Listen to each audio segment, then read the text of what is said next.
What's up, y'all? What's up? How y'all doing? What's happening, Welcome. everybody? Yes, I see. Welcome to the 2023. I know it's 2024 now, but we are honoring 2023. So all the fights, You're muted. we go there. Nice. Am I muted? Or 619 muted. No. You got muted for a split second. You got kind of muffled right there. Yeah, you muted. 619 loud as shit. He not muted at all. It always seems that way, right? Yeah. Coming in loud and clear. Nice. Loud and clear. Yeah. And so, for those who are tuning in for the first time, we are Heart in a Fight. So, Heart in a Fight is a media company that is partnered with Street Beefs, and we do a lot of highlights of tons of the Street Beefs fighters. We highlight if there's going to be events coming up. We do a whole bunch of stuff. But one of the main things that we certainly do is emphasize and honor tons of these fighters. And so, if we look that way, we have Wedo. Wedo is, he's a Street Beast West Coast fighter. We have 619, who's also a Street Beast West Coast fighter, also Hall of Famer. You see the jacket right there. Wedo in the Mexican reunion. I don't know. +1, I guess. I don't know. Baby steps. Yeah, we got to work slowly. Baby steps. Yeah. And for those who don't know, these two actually had a show on Heart in a Fight. It was called Wedo and the Mexican. And it was popping. It was groundbreaking, Yeah. And it went on hiatus for a little bit. Yeah, exactly. It just went on hiatus for a little bit. Yes, yeah. For a little bit. And so season 1 was popping. Season 2 went even crazier. Season 3, we just had to go in the middle, just put a pause on it. And so we're baby steps. We're coming back. I figured if we can bring these two back together into the space, we'll have a great show. So if you haven't, please like and subscribe to Heart in a Fight. And if you want your comment on the screen, so for those who are tuning in from the Street Beast West Coast channel, YouTube channel, and if you want your comment like this on the screen, you actually have to be in a Heart in a Fight YouTube channel so that we can put it on the screen. Make sure to hit that super chat as well. Donate $5, $10, $20, whatever your heart desires. You know what I mean? 50. If you balling, 50, 60, whatever you feel like. Yeah. And so, but if you just want to chill and just want to watch from afar, stay where you're at. And so I'm glad that we are here and that we get to honor fighters.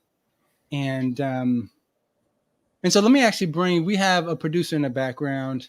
And he goes by the name of Lil Diesel. And so I'm going to bring him on just for a second. What's up? I think he put himself as Mr. Producer. There we go. There's that cholo. Yeah, so Lil Diesel's a Street Beast West Coast fighter, also Hall of Famer, as you see the jacket. And for those who don't know what Hall of Famers are, in the Street Beast West Coast branch, if you have 10 fights within the branch. What's up, Lil Mac? You have 10 fights within the branch. Shout out, Little Mac. Hey, congratulations on your win, bro. That was nasty. Oh, yeah, absolutely. Congratulations on shout out Little Mac. Bare Knuckle. Yeah, Bare Knuckle, but also No Love, right? Who's now who's now the champ. He said Easy E, more like Easy Essay. What up, Ryu? And so I would love to pose this question to y'all, because normally when I tell folks that we're going to have an award show, they go, for what? For Street Beefs? Y'all have an award show? Like, why would you do that for people who are not professionals? And so I'm curious to hear your opinions about having an award show. What is the value of this show? Go ahead, 619. Yeah, you go. You can take this first one, bro. We'll just work around from there. It's to appreciate and highlight all of you amazing fighters out there from every branch and give you guys an award for everything you guys do. You know what I mean? From Fighter of the Year, we got the biggest heart award. We got knockout, which my vote should go for my boy right here, my essay homie, chugging the July. You know what I mean? For all you shit stains out there, you saw that knockout. That's my vote. But yeah, just to appreciate and give you guys your flowers while you guys are here. You know what I mean? It takes a lot to get in that cage and throw down. You know, you could either be the most viral knockout for getting slept or the one sleeping somebody. You know what I mean? It takes some big balls to get in there. Mm-hmm. Hell yeah. You like that, Weddle? Huh? You like that? Huh? That's Huh? perfect. That's perfect. Couldn't have said it better myself. Oh, you trying to touch me? I'm just Looking kidding. laughing, huh? He's been doing Uh, clearly. He's been doing hey. his homework. Yeah, he's been doing his homework. Hey, but also it feels good. It feels good. Like that recognition that you get. Like, I mean, we've had people crying on the show when they won awards. That Yeah. it feels good. It feels really good to be recognized We have some people for the cry. hard work. Yeah, for the hard work that you put in. So that's I think that's huge because I don't know how many of you out there just right now going through your daily lives just fucking grinding and no recognition at all. Not just a fight game, but you get up, you go to work, you pay your bills. A lot of you got kids. A lot of you like me got a bunch of goddamn kids. And you just, that's all you do is you work to put food on the table for those kids. And sometimes it feels like you don't get recognition. So it's really nice to get the recognition when you do something like this for something most people don't think that we would give recognition for it, you know? Because like Daniel said, it's like Street Beefs, really? We do an award show? But yeah, we do it because it's also too, in my opinion, it really legitimizes what we got going on at Street Beefs as like a whole organization because it's like you said, like, well, why would you have an award show for Street Beefs? Because we're fucking legit. That's why. Because we really do this shit and we deserve, you know what I'm saying, recognition. And thanks, Coyote. Appreciate you. And we deserve recognition. And who doesn't like to be recognized for their hard work? Because we don't get paid for this. You know, there's no compensation. But this shit cost us money. Street Beefs have cost me thousands of dollars in the past 4 years. Like it costs us money. Same here. All the flight tickets, the Airbnbs we rent out, you know, all the drugs in the house, you know what I mean? All that good stuff. The drugs alone were half of it. That's half the cost. I plead the fifth on that one. But yeah, exactly. Yeah, so I don't know. this is the payment. You know what I'm saying? This is what it's not what we do it for, but it's definitely nice. It's like the Hall of Fame jackets, you know what I'm saying? Like it feels amazing to be part of it. And even just to be here producing the show, it just feels amazing. So, you know, that's what I like about it. I mean, all right, Daniel, your turn. I was going to say, I agree with everything y'all said, right? I think one of the things is that, you know, especially when they say, well, they're not really professionals. And it's like, well, do you really need to be a professional to be recognized? And then two, they are professionals. They're just not professional athletes. Mm-hmm. So they're professional in their world, right? They're professional machinists. They're professional, mechanics. They're professional carpenters. They're professional business folks. And so, yes, they are professional. It's just, I think it's important for us to just reframe this idea that we can only honor professional athletes, when I think in reality, we should be honoring all the folks who contribute, who do their best, who give their best effort, their best foot forward, who try at changing their lives. And I think that is worth something to honor, and for us to create space for that to happen. Yeah. And so I'm glad that we have an opportunity where we can do that. Every year we come together and say, okay, look, here's all the folks who, did a really fantastic job. You can tell that they've been working on their craft, and we just want to honor them with a particular category. And so I'm glad that we're able to do that. Those who win, just know that they get Yeah, audio. Hey, your audio is dying. Can you hear me now? No. It's like muffled. I know we answered, but no, we couldn't. There you go. I know that's a little confusing when you say, "Can you hear me?" We say no. It's a little better, yeah. Okay. I wonder what's going on. Okay, cool. Well, if it continues, then I would just change. I would change, right? And so I just have to adapt. Like y'all have to adapt in that cage, and so I'll just do that. So, with that, that's a fair analogy. It's a fair analogy. Perhaps you should invest in one of these high-end mics right here. You heard? You should. Yeah, I can send you one if you need.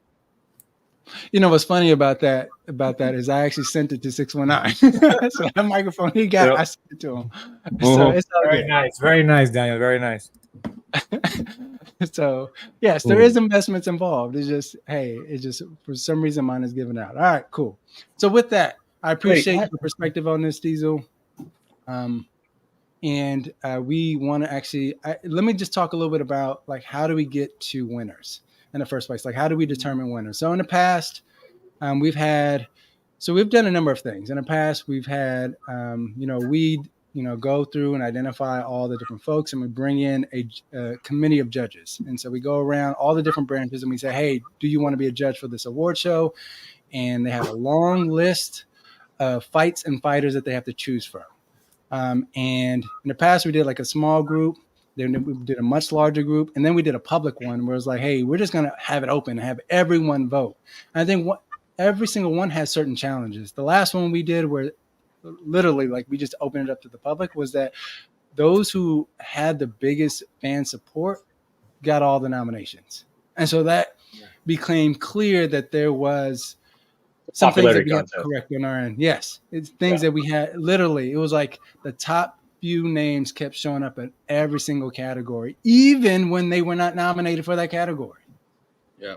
So this time around, what we did is we asked every single branch leader and we said, hey, can you actually give us your recommendations for the top submissions, the top KOs, the top fights of your branch?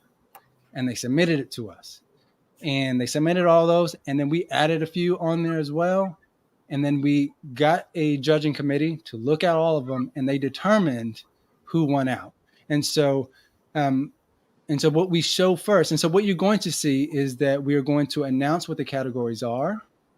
And then, and you're going to see a reel. And the reel is all those who actually made it to the finals. And so those who got a vote. And so there were some folks who just did not get a vote. And so we didn't bring those on. And so if a branch leader probably nominated you, they just didn't get any like larger amounts of votes to get to the finals. And so just know when you see the reel, there's going to be all the finalists, and then we're going to reveal who the winner is. All right. Does that make sense? Does the format make sense? Mm-hmm. Like yeah. Hey, sorry, man. Hey, this chat is killing me, bro. Oh, your comment, yes. Read it. So I know what you're talking about. Read it. Yeah, which one? Which one? I'm talking the shimmy stuff. The shimmy stuff. The one that said Wedo has a Mexican flag in the background, random as fuck. Can you explain to us why you have a Mexican flag behind you, sir? Is it to give homage to all the slave workers that work under you, Wedo? Tell us about that. Yeah, nah, man. So when the hot box was open and we were, all training together, I just came out here one morning and I don't know who it was, Blanco, Compa G, or Zetro. One of them just hung a Mexican flag in here. And I was like, all right. And it stayed. I like it. Like I enjoy it. Yeah. It's dope. Yeah. It's random, but it represents my people. All right, y'all. I'm going backstage. Let me know if you need me. I'll be back there. Sure. Okay, cool. And so with the first actually award category, Diesel, can you actually bring up the announcement for that one, which is Rising Stars? Mm-hmm. And so in the past, what we did was we chose a rising star. So we looked at all the different branches and we said, okay, this particular person has done enough things, has had enough fights, and they have showed that they are the rising crop. They are the new breed that's coming in, that's going to take over. However, when you have as many branches as we do and the growing, stable fighters, it makes it hard to make that decision. And so what we did was we asked all the branch leaders to actually determine that for themselves. And so our first one is actually going to come out of the OG yard. And so we are going to announce, yes, who the first rising star coming out of the OG branch. In the past was Money Mel and Manu the Great. But this year, OG branch rising star is Samoan Beast. Samoan Beast, congratulations, my man. Yeah. Congratulations. If you have not seen Samoan Beast fight, do yourself a favor. This man is... I was just watching his fights before the show. Great. He's just phenomenal to watch. Yeah. Striking on the ground, everything is just super clean. Yeah. Congratulations, man. How do you feel? God. I did not expect that. It's great. It actually feels great. I did not expect that. And here's the thing, right? Out of all the fighters that they could have chosen, they chose you, right? And so I reached out to Scarface and his family, and I asked them, "Who is your rising star?" And they chose you because they believe that the performances you've had and the fights that you've had, that you will one day take over the OG branch, be the face of the OG branch. I don't even know what to say. Like, I'm supposed to have a title fight this May with Division, the guy that I fought in the tournament. So that's gonna be nice. So yeah, I don't even know what to say. Tell us a little bit about yourself. Like, where do you train? How long have you been training? I've been training for 13 months, and I stopped for almost a year. Of you know, I got graduate school and things like that, but I got back like 2 weeks ago, and man, it's great to be back in training. It's great. It's my mentality is back, full potential. Um, I'll take that title between me and Division. Shout out to Division though. Yeah, he put a great fight. Good question here. Are you actually Samoan? Yeah, bro. Coyote got a point, man. I've never seen a Samoan under 275, bro. For real. It's Samoan. I raced there for 14 years, and I came here five years ago. You're only 14? That makes sense. No. That's why. No. Oh, okay. No. Okay. I got here like United States like 5 years ago, and I wanted to like get into any kind of like tough sport in America. So I played rugby back home. And I came here, I got in school, and I was like, let me play like the most dangerous, sport in school. And football came first, I didn't know anything about wrestling first.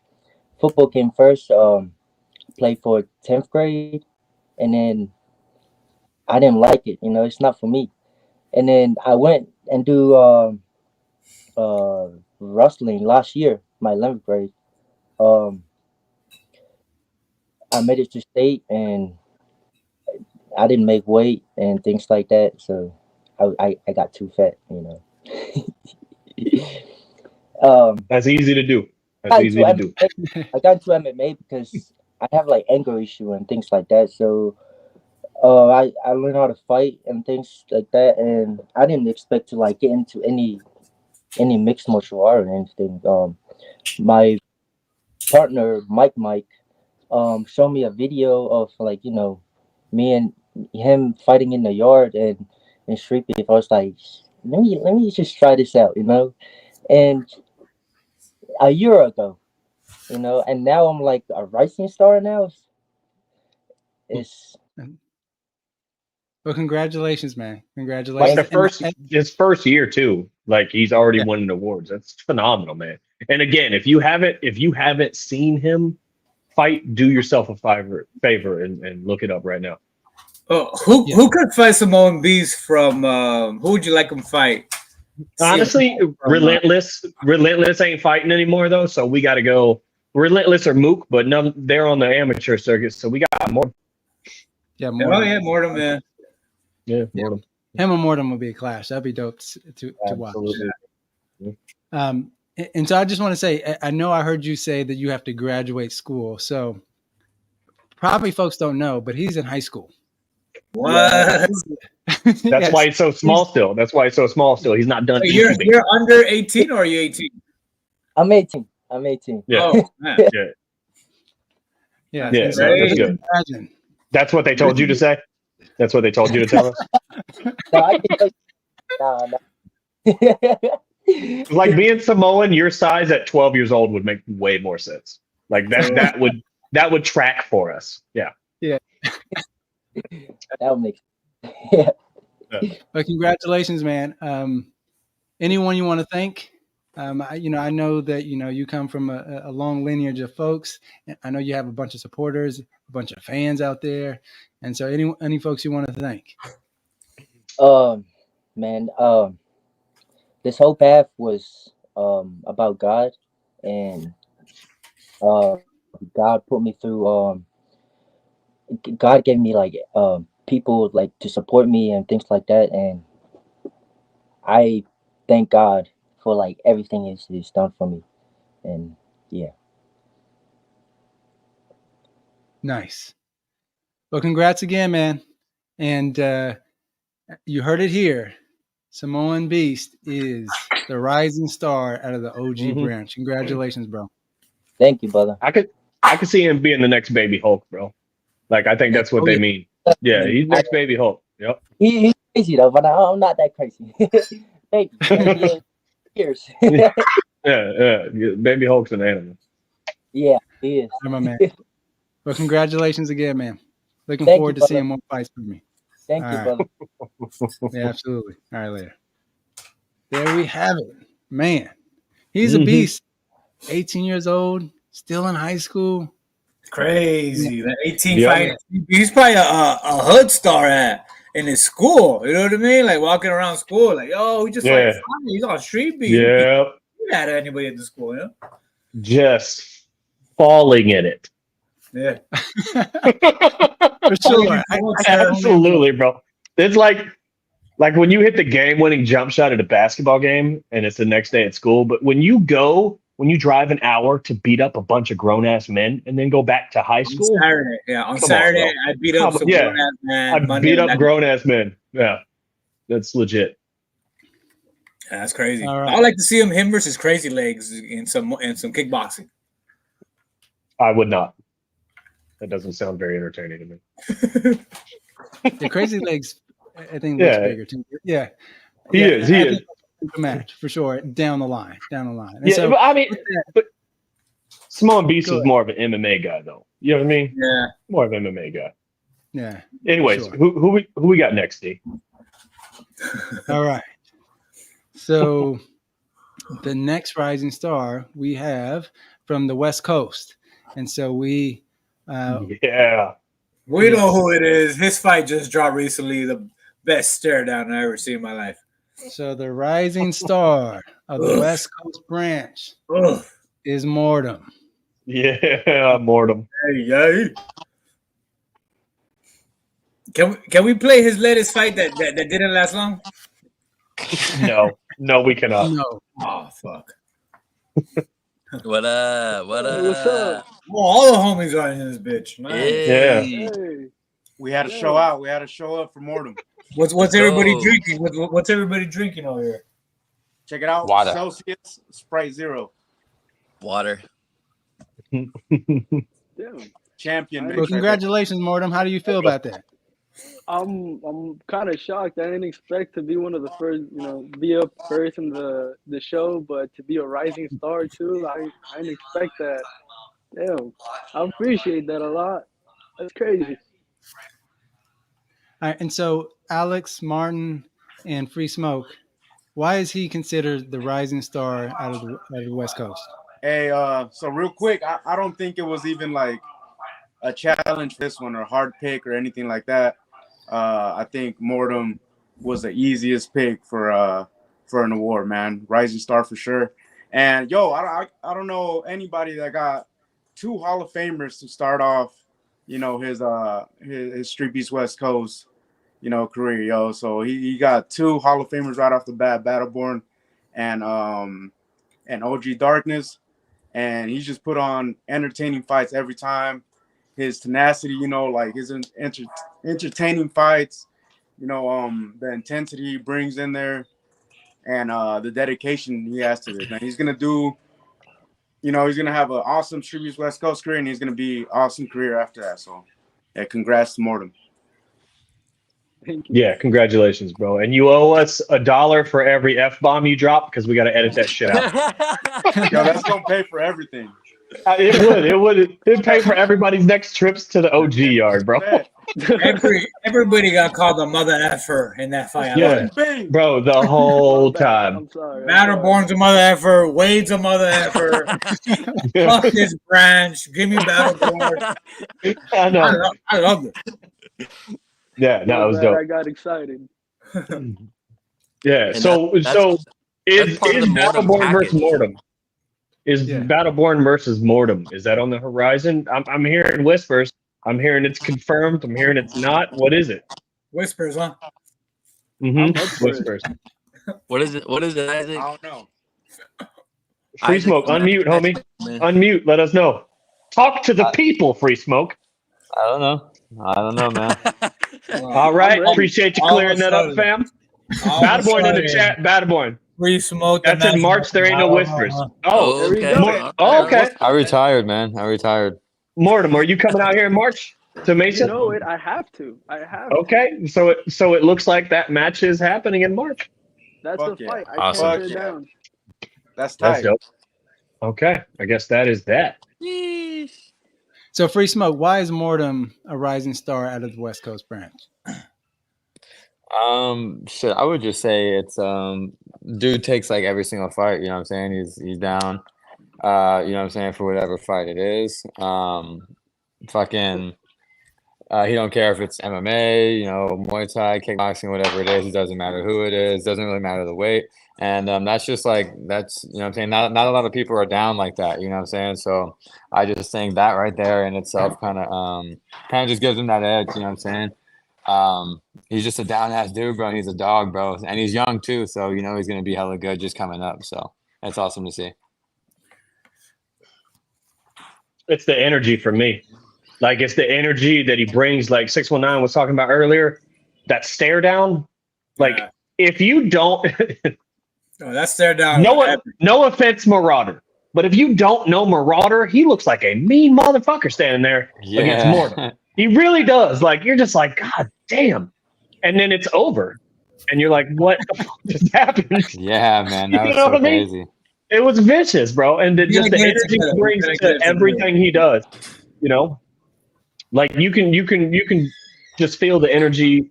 Like when he walked up, like I'm doing matches, he just rolls up with all this energy, man. It's really cool to watch. Yeah. Yeah, and there's something about having that like level of confidence too. It's kind of just like it's like a plus stat or some shit. Like it's crazy. Like on all stats, just having that type of confidence. I wish the fight lived up to the stare down. You know what I mean? Fuck, man, I'm saying, bro. That's why I made this shit. I thought it was going to, man. Stare But down was hard. shout out to Marauder though for taking it, bro. That's what's up, you know. Absolutely.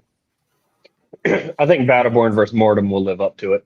Like I think this next one's gonna be some gangsta shit. for Well, real. the first one was too, so it's like It was, but I think the second one's gonna be like I think Mortem's a little hungrier because that wasn't that his first fight with us. In that first fight, he didn't slow me down. What makes you think he's gonna slow me down in the second one? I will only say this. I fuck with that energy though. But Yeah, absolutely. I Battleborn been training, bro, for real. Like for real. So that's why I'm just saying, like, you know what I'm saying? Like he's really working. Like I feel like you're really working too. So but I'm just saying, like Battleborn's been on his shit too. So it's gonna be some Like good both shit. fighters have gotten better for sure. Yeah. Oh, yeah. So Hey, you know what? Mortem, Battleborn, we're gonna do a face off. We're gonna go live and do a face off on this one. Absolutely. we need Knight Rider to bring the fucking belt back though. He fucking snuck off with it, bro. Just snuck off with it. Didn't even say shit. I was like, come Hell on, yeah, man. You're never getting that belt back. No, don't you gotta pay for your belt? Don't you gotta buy your belt? You know? He sold that shit to the cartel. Look at that. Come on. All right. Bushido, why is Mortem the rising star of the West Coast? Man, you look for characters like Mortem, dude. Like the guy that comes in and like everyone said, the energy, you just feel it. You know, I mean, I wasn't even at the event and I'm watching this fight and I'm just like, I'm Hard feeling as it, a you know what I'm rock. saying? Like it's just electric, you know, and only a few people can bring that electricity, and Mortem's one of them. So, Mortem, well deserved, rising star. You know, I mean, like, I'm excited to see this fight with Battleborn, but now I'm thinking maybe Samoan Beast because like That kid is Oof, that. oof, oof. You know, let's What do are the some- odds of having another crossover? Let's be real. Let's talk about it. Let's talk about it. Hey, Doesn't the happen. odds of on Let's be Simone Beast honest. out here are pretty good. Yeah, Like, yeah, but some shit that anybody want to go half we with did me? is not gonna happen. Anybody want to go half with me? We'll get him out. Let's go. All right. So just Hart in a fight, we'll fly him out.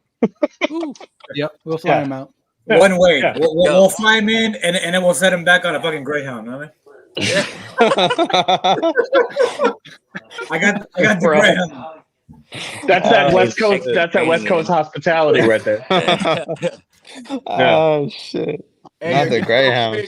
Again, congrats to Mortem, and hey, just a personal thanks for Daniel, Weddle, 619, Smoke, Bushido. Hey, thank you guys, man. You guys really do keep this thing going, and all this stuff that you guys do for the fighters. I appreciate it. I know they appreciate it. Thank you.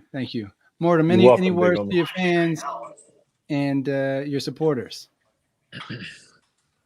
Like I said, I didn't really expect this to be a rising star, but I appreciate everything. You know, I went through a lot coming in. This is like my first year too being in Streetbeefs, and luckily I was able to come in here and get a rising star award. I just want to give a shout out to my team too, Team Mortem. You know, you guys have been helping me out since the very start, since Battleborn to the very last fight. And I'm happy to be able to put you guys on too and see you guys rising up. So I'm just excited, I'm ready for that March fight versus Battleborn, Samoan Beast if he wants it too. I'm up for that one too. Anyone. You guys know me. I'm hungry. I want that blood. You just look like a down ass fool, literally. For real though, bro. He just I'm boy and like if- soloed out. yeah, like if we didn't demand that his opponents be his size, he'd literally fight anybody at any size. It'd be him and Terrier all day. He'd be like, There was let's an do it. event where I couldn't fight anyone, and I was willing to fight the heavyweights in boxing, MMA, or anything. Yeah. Yeah. I wouldn't do MMA, bro. I was just If about one of to those say. fuckers just falls on you, that's a wrap, bro. Like, you a beast, but you a 140 pound Yeah, I was beast. about to say that. You get an extra 200 pounds on you, that's a wrap. The main That event. is a wrap. Sign me up. The main event and more than book it. Let's go. Let's go. Bro, why do I have Mortem in that one? Wow. Wait for that. The Why main I got event. Mortem winning The that? main event's typing up a Facebook post about it right now. Yeah. Review Oh, that's request. so funny. Yeah. All right, gentlemen, we appreciate it. And congratulations again, Mortem, for being the rising star of the West Coast. Congrats, bro. Let's go. Yeah, All yeah. right. All right, so now we're going to look at Scrapyard's Rising Star of the Year.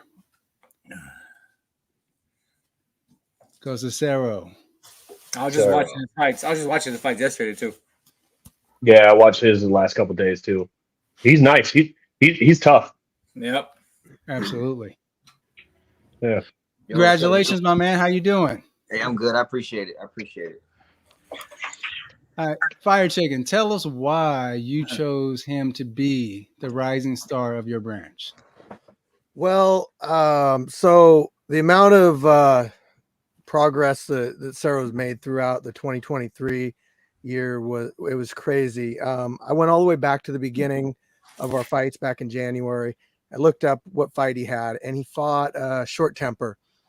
And I went and I looked at the last fight he did. I don't remember what month it was, but the skill difference was so crazy that I felt like his grit, his tenacity, his never give up attitude, like I couldn't have thought of a better choice for rising star in the Scrapyard. Yeah, that means a lot coming straight from you, Fire Chicken. I appreciate that for real. You also managed to capture the 185-pound title, MMA. I would have gotten more if I was there a little longer, but I had to leave.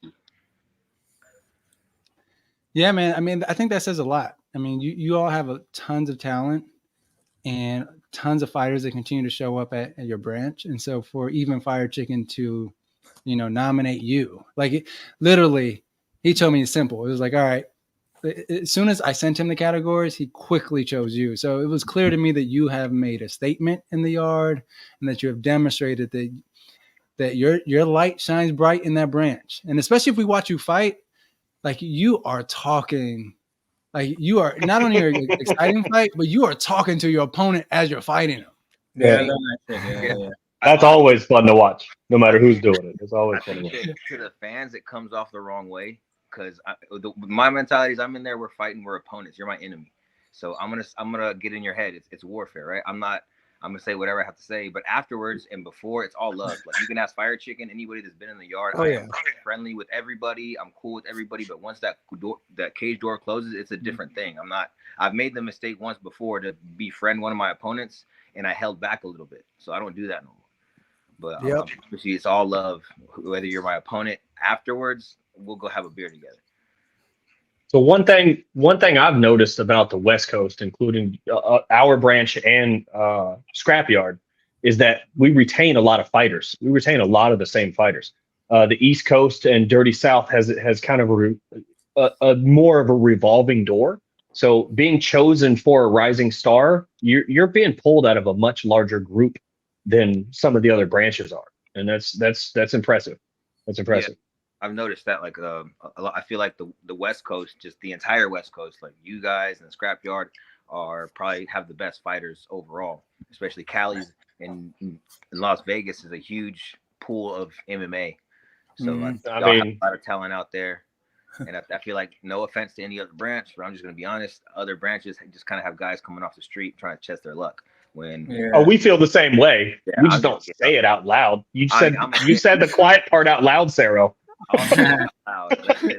We all know the West Coast has a lot more actual trained fighters than the other branch.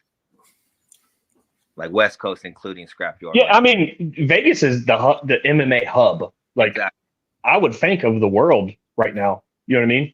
So I can't imagine the fighters on the West Coast aren't better trained than the ones on the East Coast.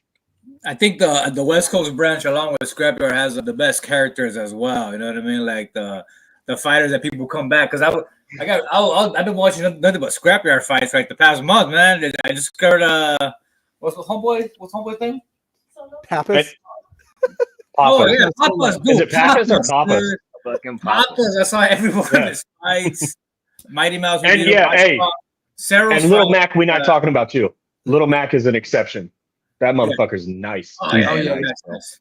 Well, I was watching Sarah's fight with who's the dude you fought where like you guys told each other like you're like a bitch. That was cool. Yeah, that was a good fight. I don't think he ever came back. That was a good fight. That was a really good fight. Yeah. Like, last couple months, he does want to come back. So he just doesn't want to fight Sarah again. Yeah, right. Yeah. The thing with me is you know what? I think it's funny because I don't when I'm fighting I don't throw 100%. I'm so a lot. So he might really think I hit like a bitch, but I'm more of a pressure. Like I'd rather just keep pressuring you, just tap you, and when I get you on the cage, then I'm gonna actually sit on my punches. So maybe he really did think I hit like that, but it doesn't matter. That's my style. I have my cardio is my weapon and my chin, so I'm just gonna keep putting the pressure on you.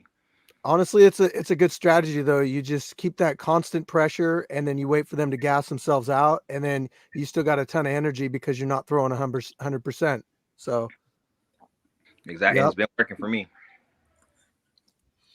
Well, do you have a message for all your fans and supporters, and also tell us what's next?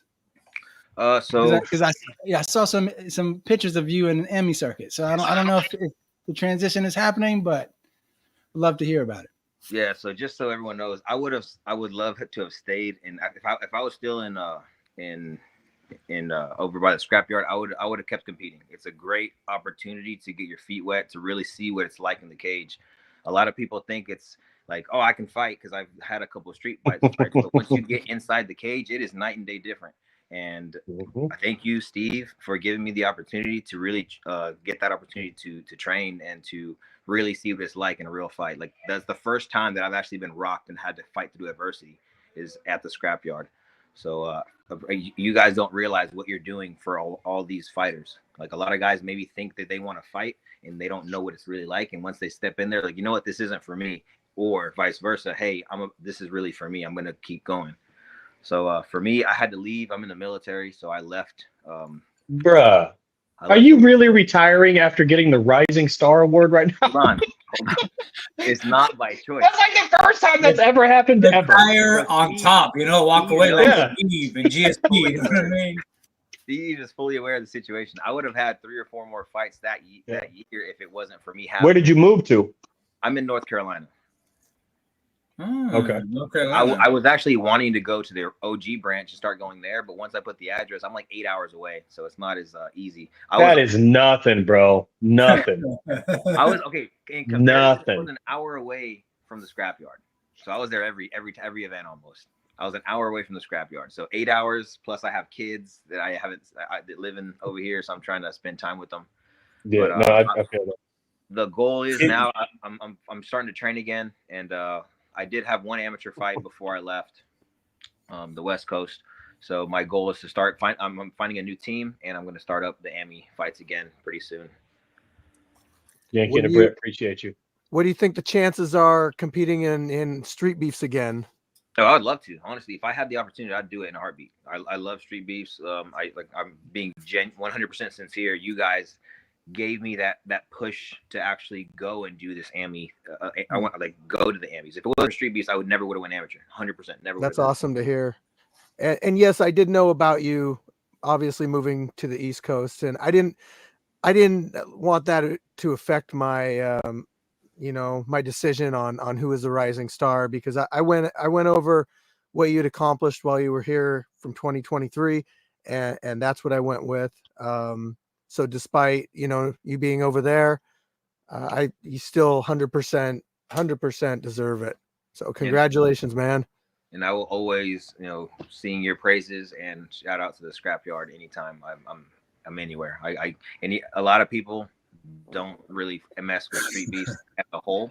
So me coming and having a decent level of skill, a little bit of respect at the gyms that I go to, I always say, hey, Street Beefs is definitely a good place to go and get your feet wet and kind of see what the fight world's really like. Well, I think in general, Street Beefs is always gaining more and more legitimacy, especially when you see guys like Little Mac, or Hostility, or these people that come through and then they get pro contracts and they move on to bigger and better things. It shows that we're a good stepping stone, and we help people get to where they need to go. Oh yeah, for sure. I mean, DTP, No Love, Yep. a lot of slap. Wait, the great Shimigani. You know what I mean? Let's not forget Shimigani. No, he has a pro offer right now. Okay, but he'll get it. He'll get it soon. He's on it. He's on the way. They need some tomato cans in the pros, I guess. Oh. Okay, yeah. Before we go too far, so any last messages you have? Jimmy, you're in the chat. You heard that? You fuck. Yeah. Cyril called you a tomato can. Hey, he already knows. I've called him out. I told him I'll give him the 100-pound advantage against me, and he said he doesn't want to fight me. So it is what it is. But like I said, I appreciate every single one of y'all. I believe it. So West Coast, right? Day one, y'all have never talked shit on me or anything, and I always appreciate the love from the West Coast. I've had guys from the West Coast after my first few fights call me out in a friendly, respectful way, and I appreciate it. I don't know. I know some fighters have some beef with some of you guys down there, and I have never had that experience with anybody from the West Coast. Everyone has shown me nothing but love. I appreciate every single one of y'all. Steve, thank you so much for giving me the opportunity, and thank you for voting for me as a rising star. I appreciate that. Hey, you're welcome, big homie. All right, my man. Congratulations. Hey, thanks, Ryu Senin. Big dog. Oh, bring that big black dick energy. Yeah. Hell yeah. Okay. All right. So let's Bro, this motherfucker proved a point with $10 with Shinigami. That's why he pulled out $10 from Apple Pay. Bro, he just on Shimigani. You gotta love it, dude. and that's nothing, bro. That's barely a burrito at Chipotle. Shimigani. People pay money just so you could highlight and see that they hate you. They pay money to talk shit to him. It's so good. You gotta love it, dude. Yeah, that's all right, next category. yeah. We never gonna get through this shit. I wasn't done there, but all right. Some of the year. Submission of the year. Here's the real.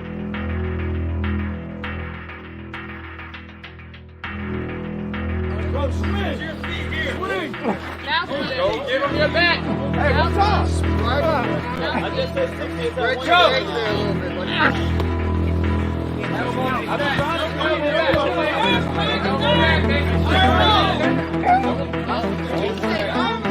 That's it.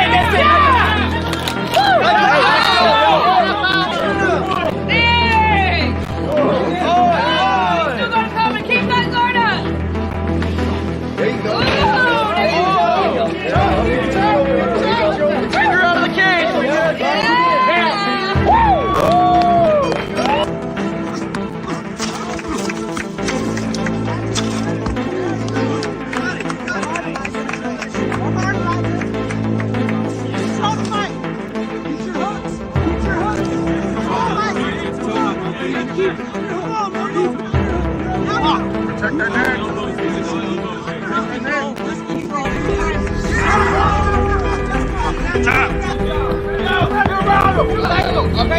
Take him down. Take him up down.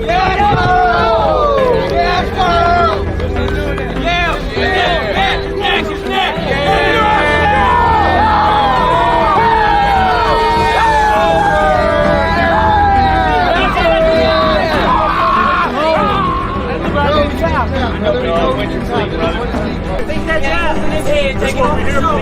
Take him reach. In the body. In the body. Your hand is free. Yes, sir. That's it.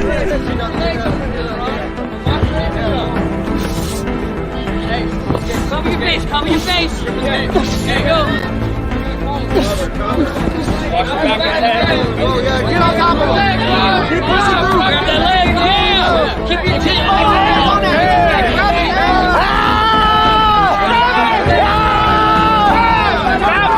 Tap. 12 to 6s.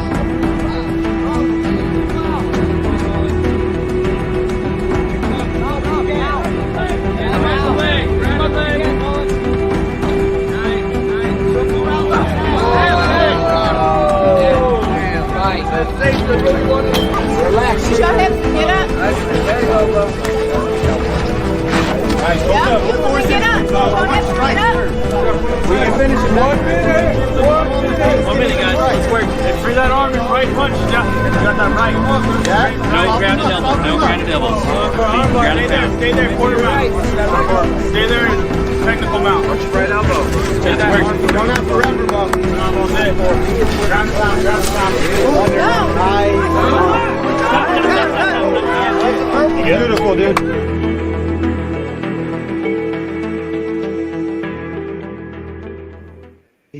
That's such a hard decision to make. There was like 3 of those subs that were just disgusting to watch because you could just so many options. You could see them work through the forms, work through the transition, and just snatch that. I personally like the Scrapyard one because like I don't think I've ever seen somebody get choked out like standing up like that. Like almost getting choked out like standing up. He just taps the cage. That was fun to watch. I'm not gonna lie. Mm-hmm. Yeah. Yeah, it was definitely difficult, but one of the things when I was putting together the video was I wanted to show the setup because I think the setup is important, and I think that's how you most folks when they were voting they were looking at the setup. Is someone did it happen by accident or are they actually setting this up? And so I think they made the right choice on who they selected for submission of the year because of how it was actually set up. And so with that, I'm actually going to reveal. This year's sub of the year goes to. Oof.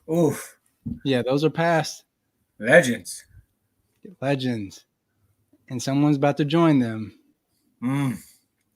Sensation. Oh, yeah. That's perfect. My boy was due. Yeah. Hella due. Absolutely. Sensation, how you feel? Pretty good. Happy. Wait, Sensation, how did it feel after getting completely snubbed last year? So nominated for like 10 awards, given 0. Daniel gave you some candy ass charity award and said, you know what? I got some extra CBD oils. We'll send you that, mijo. You know what I mean? But how does it feel to get actually win it this year? You know what I mean? I mean, it's pretty cool. I think I had a better fight catalog last year because I fought so much, but Yeah. I'm just happy that I had a performance that was just nominated because I think I've only fought 4 times this year. So honestly, this year I was just grateful to be in the conversation.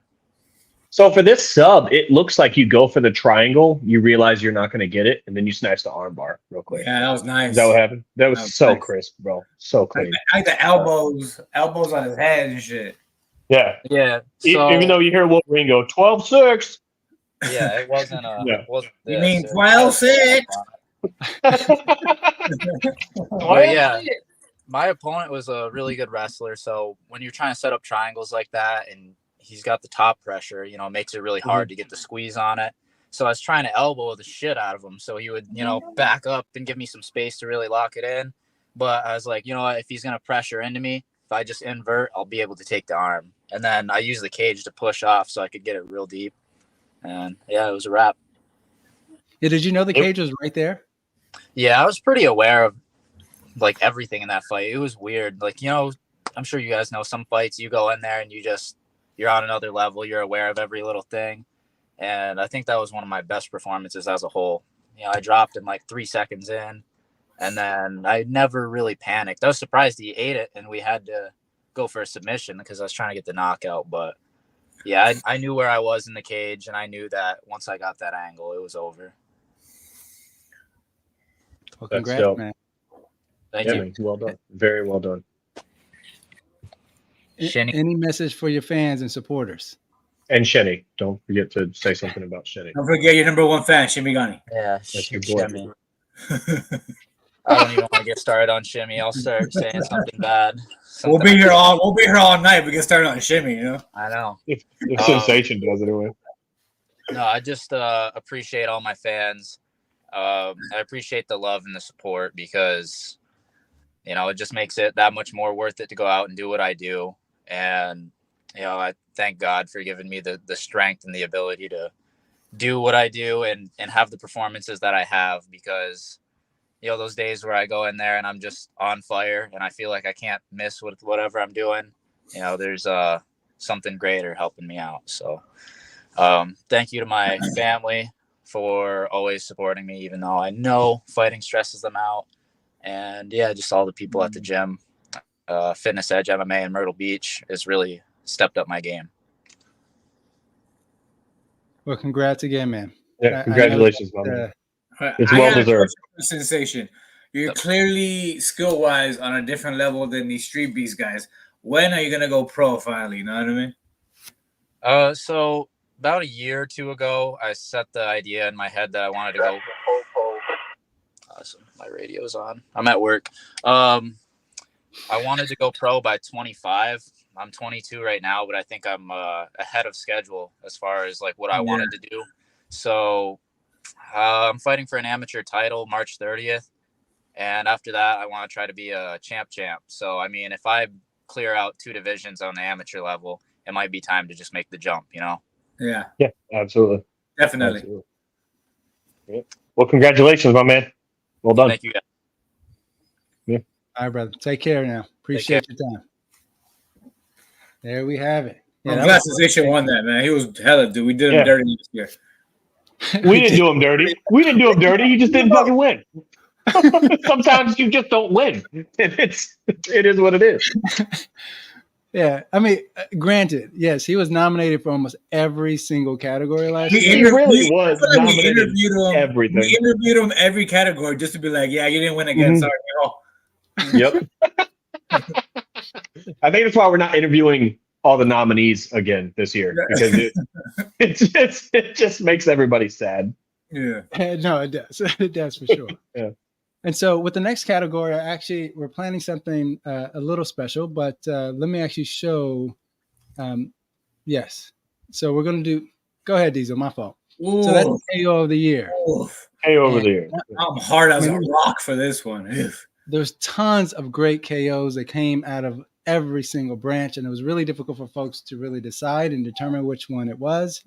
I'm just going to play the reel for folks to see the kind of KOs that we had. Some of these are nasty. This reel is going to be viral. Get ready. Get your popcorn, people.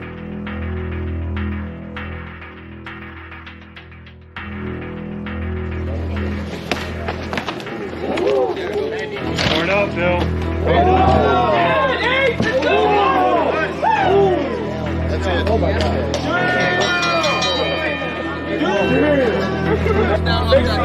Let's see some work or I'm going to stand it up. Push down off his face. Push his head down. There you go. There you go. There you go. Now pound it. There you go. There you go.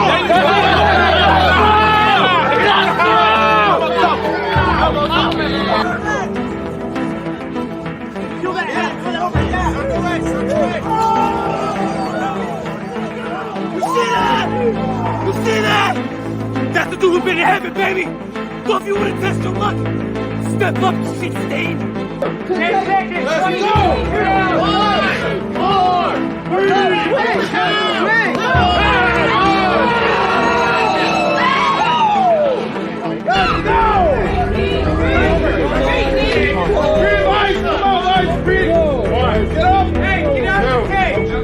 3, 4. That's it. That's the fight. That's the fight.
Hey, real talk. I am so glad I did not have to pick one of those, bro. I'm so glad there was a bunch of other people judging because there's no way.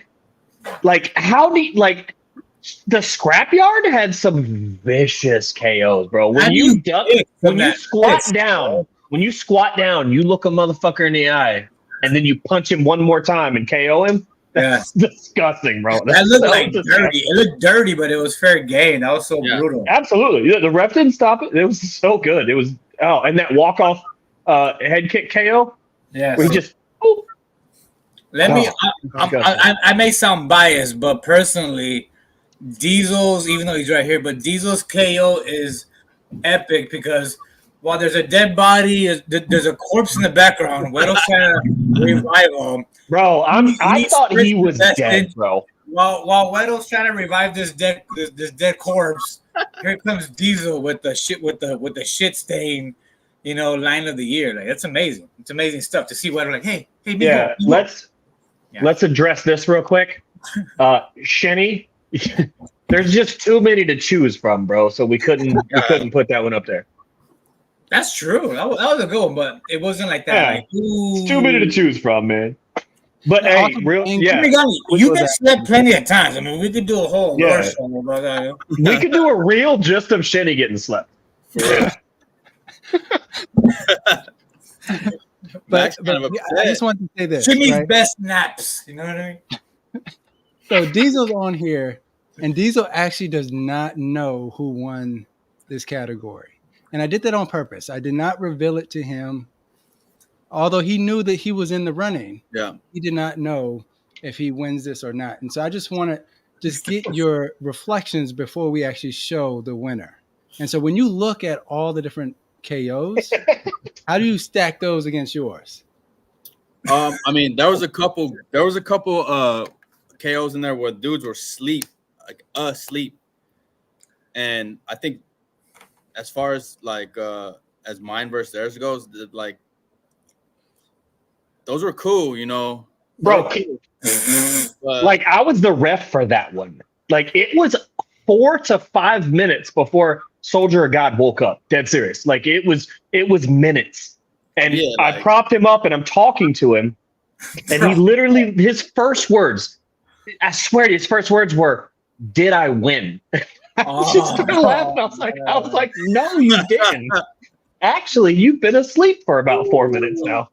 Yeah, like that was a vicious KO. What you don't see in the fight that actually happened is after Diesel spits his amazing outro, DDP, Blanco are in there with the Mexican flag, and they're having a parade in there while this kid is still on the floor dead. And they're parading. We did that shit. He's dead. I killed him. No, it was this can't make the final cut. So what you Yeah, can if I- see is a yeah. If piece I of- didn't know these guys, it'd be mad disrespectful. Yeah, like I think what makes my KO like my favorite out of all is because as soon as I hit him, he was out. You know what I'm saying? And like there was a couple that were like that, but they just didn't seem like as hype as me. Like I was just so fucking hype, and I was just on another level of like I changed my name to Evil Diesel here because like before that fight, I just decided to tap into my demons, you know what I'm saying, and just like let them take over and just let myself be evil for a little bit. And so the outro that you saw was just an extension of that. I was just basking in my body, you know what I'm saying? Hey, Daniel, can you do us a favor? Do you want to walk everybody through just really, really quick how we get? Because a lot of people in the comments are saying there's a lot better KOs. But and I just want you guys to know it's not us just choosing the KOs. The branches are helping us choose the KOs. You know what I There's mean? literally like 2 West Coast ones, maybe, or 3, and there are a lot of Scrapyard, a lot of OG yard. So it's not like nobody's being nice here. I It's just want to like give Scrapyard had a majority. I want to give a shout to DTP for that because there's a certain point in time during that fight where I was kind of like deciding like what should I do?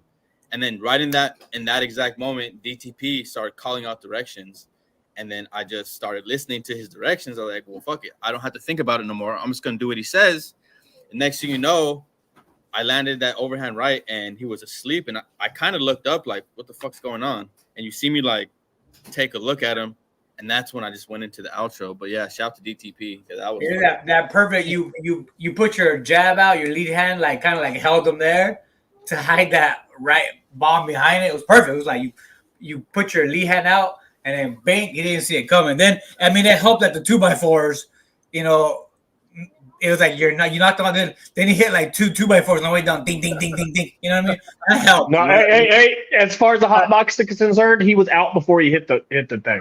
Yeah, he was out for sure. So, but let me just clear up, right? Because you're right, Weddle. There are people saying there were better KOs. So here's the thing. So we did ask all the branch leaders, say, give us your top 3 or top 4 KOs of the year. And they submitted those. Yeah. And so they're But we didn't helping choose them. select them. So we didn't like actively choose those. They chose them. And so then we put them all together and we bring in the judges. So all we do really is coordinate all the judges to vote on all the different submissions that were given to us by the branch leaders. Right. And so there were a few KOs, like I didn't know, I wasn't aware of the fighter, but because it was submitted by a branch, I was like, oh, okay, now I know who that fighter is because of that. And so I just want folks to understand that it isn't us like selecting them and then choosing from the pile. It is really the branch leaders who are seeing your fights, seeing all the fights throughout the year, and they're identifying those. Did you want to say something about that? Yeah, I'd like to add 2 things. One, Hitman, to your comment, Diesel and Little Mac will forever have unfinished business. Like, let's not even bullshit about it. I agree. It was a whole thing. Diesel talks a lot of shit, and Little Mac, Little Mac he doesn't. He's a chill dude. So they got in the ring, and just environmental issues led to just a kind of a lackluster fight. To be honest with you, it is what it is for their Little fight. Diesel and Little Mac bare knuckle. You know what I mean? Yeah. That's what we And need. then- You know what I mean? And then, so yeah, that's why. Like, they're always going to have unfinished business because Mac's pro now, so they will probably never match again. And secondly, punches. You're not wrong, bro. But again, talk to Alex and Tank. Talk to Alex and Tank because we got all these from them. Yeah, that was a hard ass shot though. I was the ref for that punches Q-tip fight, and the thud, it felt like I was some bass. It just hit me in the chest. I was like, ooh. Bro, I could feel that on the sidelines. That was also that one punches KO one KO of the year, right? No. Wow. No. I would have thought that was brutal. Yeah. All right. Yeah. So with that, we're actually Diesel's going to find out for the first time if he actually wins. If he does not win, then we'll bring on the person who does win. Because he's part of that category, I just want to bring him up. And he's also a producer of Hard to Fight. I thought we've been talking to the winner the whole time. Daniel, wow, I'm befuddled. No, but he was part of that category, so I just didn't want to. He said befuddled. So, and then last point I want to make before we do this. And so even if your branch leader did submit, so there were a couple like KOs that probably did not make it to the finals because of the judging. But again, most of it came from a branch leader. So with that, I'm going to add this to the stage. Oh, Showtime, man. Yeah, rest in peace, Showtime. RP Showtime, man. KO of the year goes to Lil Diesel. Oh, What's up, my man? Oh, I love those two pictures. I'm hard. Diesel, are you gonna cry? Are you gonna cry? No, I'm not gonna cry. I feel like we should. I feel like we should show the first action version with the parading, the Mexican hat dance, the Harlem Shake, the fucking Diddy Bop. I feel like we should bless the audience with that uncut raw footage. What really happened? No. no. Man, no, absolutely not. If you want to watch, it's so disrespectful. It's so disrespectful. If you're not at, so you don't get to see that shit unless you're at the event. I was in Diesel's corner, so I was gonna run in there with them because they're with the Mexican flag. Then I realized this isn't a good look. Like the guy still no. This is not a good look. So I stood back and enjoyed the show. But I'm glad. And on a quick side note, like, congratulations, Diesel, but shout out Soldier of God, because he was a real soldier. He took that lump and he signed. As his second fight, he signed right back up for more fights. So shout out Soldier of God for sure. He wants the rematch in March, he says. So that's a terrible idea. I'm not going to approve that. We're gonna go ahead and get him a few other fights before that happens again. Nobody's approving that. Yeah, because here's the thing: if that happens again, then the matchmakers look like idiots, and I don't want to do that. Yeah, I think it's important to note that he was a good 15 pounds heavier than me. So people think like, oh, it was a mismatch. I don't know. And he almost knocked me out in the second round. So he did well. He had height and reach on you. You know what I mean? So weight and height and everything on you. Yeah, go eat some more crayons, Luther Gene. My boy's in here. Luther Jean. My boy Sugar Bear's in here. What's up, Sugar Bear? Luther Jean. Jean. Wave check. If you haven't watched his fight, watch Terrifier's last fight in the branch, the West Coast branch. Yeah, him and Black Adam. Yep. Everybody comes to the West Coast branch, man. We'll fly you out. You know what I mean? And hey, just to clarify, Soldier God was 165. I just checked all my notes. So he was 10 pounds heavier than you, maybe. Look, I want to say something about this real quick. Let's go. Congrats. But come on. I had my guy's legs. Dude, your guy was literally dressed in jeans, a t-shirt. He came out. He was fighting like, I don't know. I can't even do it because he was fighting so terrible. The dude was like, probably his first fight. I don't know why. That was a mismatch for sure. Why the fuck where they put Lil Mac. This rivalry will never end. You're seeing it right now. Will never. Right now, This is for life. This is for life. Dude defense was non-existent. He didn't even land one punch on you. Hey, what does Punches weigh? Punches, what do you weigh? He's my weight. What is he? Then why don't you guys fight? Why are you guys not fighting? What's going on? March. Punches, can you get here in March? Yeah, we can fight in March. I'm down. Yeah, I'm down. Punches, get here in March. Diesel is going to be here. Diesel will fight you. Yeah, that's a good fight. I was waiting Easy for him, peasy. and I was waiting Done. for him and Sadly, but if Sadly can't make it, they were supposed to fight. Sadly couldn't make it. Whatever. So we can run it. Me and Punches. You know what I'm saying? No hard feelings. So it's cool. Yeah, I'm down. Yeah. All right, so Bro, hey, yeah, why Terry your default pick look like he holding in a fart? Bro. He always look awkward, bro. He always look awkward. That's like his Drake photo, like the Terrier goat looks like chain, a handsome lesbian. black. Yeah, I mean, I Uh-oh. have no ill will Punches. towards Punches. Punches, March 30th. Get here, and you I got love that it. match. Punches He's gonna be and here. Diesel. I don't have a match yet. Is that a Punches, title match? Punches and Diesel is absolute fireworks, man. Absolutely. Who do you got in that 619? Who do Somebody's you got got that? I Who do you there's- got? I mean, it's Who do you Mets- got? it's brown Who on do you brown. got? Fire. Brown on brown, brown. Who do you got? I win. You know what I mean? Handsome lesbian. He's so dumb. He's so dumb. Yeah. Put that let's see, picture hold up on. again. Put that picture up again. before this becomes a face-off, there you go. He kind of looks like Monique with a skin fade. You know what I mean? Yeah. I These- mean, who do you want to thank? Who do you want to thank? Any message to your fans, your friends? first of supporters? all, all praise to the Most High. Can't forget, because without God, none of this would be possible. I wouldn't have the mentality that I have right now. I wouldn't be so at peace all the time. Secondly, I want to thank my wife and my kids for, supporting me through my journey and taking all these fucking fights, because that takes away time from them, valuable time that I value very much. Thirdly, I want to thank my original boxing coach, Poku, for being there for me when, I couldn't afford to be in the gym. I didn't have any money, and he was there with me every day, training, setting aside his time for me. I want to thank my current boxing coach, Coach Medina from Brownsville Boxing Club. If you guys are in the 956, definitely check him out, because that's where I really, really started honing my skills. I want to thank Heart in the Fight for always giving me a platform. And real quick, it says, take off your glasses. You still got that bruise off me? No, that's for my girl. She caught me risen. You know what I'm saying? It is what it is. Bro, never say that shit in public. Little Mac. Let it go. I didn't want to put it out there like that, but since Lil Mac's so gangster though. Notice Lil it. Mac's so gangster though. Wait, Diesel. You can't just run by that. You know what I mean? So tell us.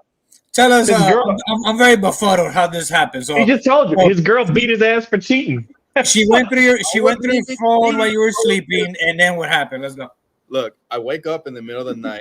She's like, "What the fuck is this?" And I was like, "What?" Nightmare. I was like, "Oh, you just punched the shit out of me." It didn't hurt, but I was like playing it off. I was like, "Oh." He said it didn't hurt. Now you can't be mad anymore, right? So we're good. Like we good. Okay. But explain why she punched you in the middle of the night while you're sleeping, please. All I know is I wake up. Because these are out here fucking bitches. That's why. My phone's in my face, and I'm like, "That's not me. That's not me." It wasn't me. Okay, We've Shaggy. all been there. I've literally been awoken to some girl going like this. Okay. I was like, you're trying to unlock my phone, bitch, while I'm sleeping? Wow. DTP. I never trust you. DTP. Tank. Talk to Tank. He's got the belt hookup. And then let me look at another couple of these. Yes, I thought you'd be bigger, to be honest with you. I thought you'd be a little taller. You're just as wide as I thought you'd be, but I thought you'd be taller. What else we got? Yeah, punches. If you can get out here, bro. If you can get out here, I will make that. It's done. Yep. And then DTP. Yes. I agree with you, given the entire span of the fight, that knockout had more weight to it, because he was getting tuned up a little bit. However, the just the actual knockout themselves, I don't think it makes the cut. Yeah, it's hard. But every you guys, knockout was crazy, especially the guys that were Who is doing, E7? The snowman. You know what I mean? Like a couple guys doing the snowman, like stiff, like Yeah, it's crazy. I mean, that's a tough category, but you know what else is a tough category? Fight of the year. Oof. Oh shit! Whoa. Bring them.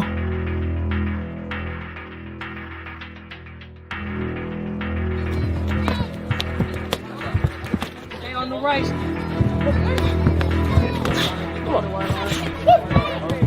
Up to that. Don't drop your hands. Don't drop your hands. Hey. 7.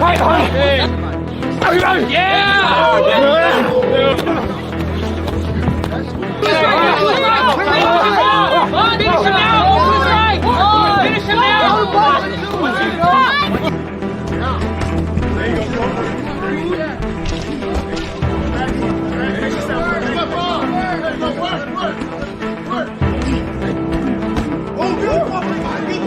Good shot. Go work. Don't let him out. Still working. What's you? Good shot.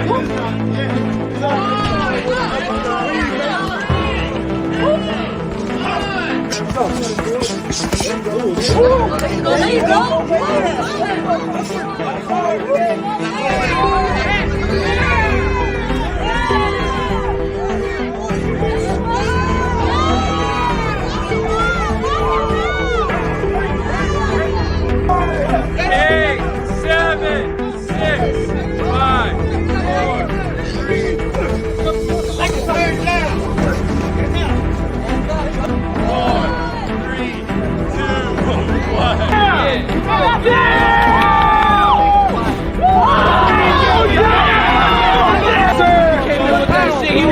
Back to you.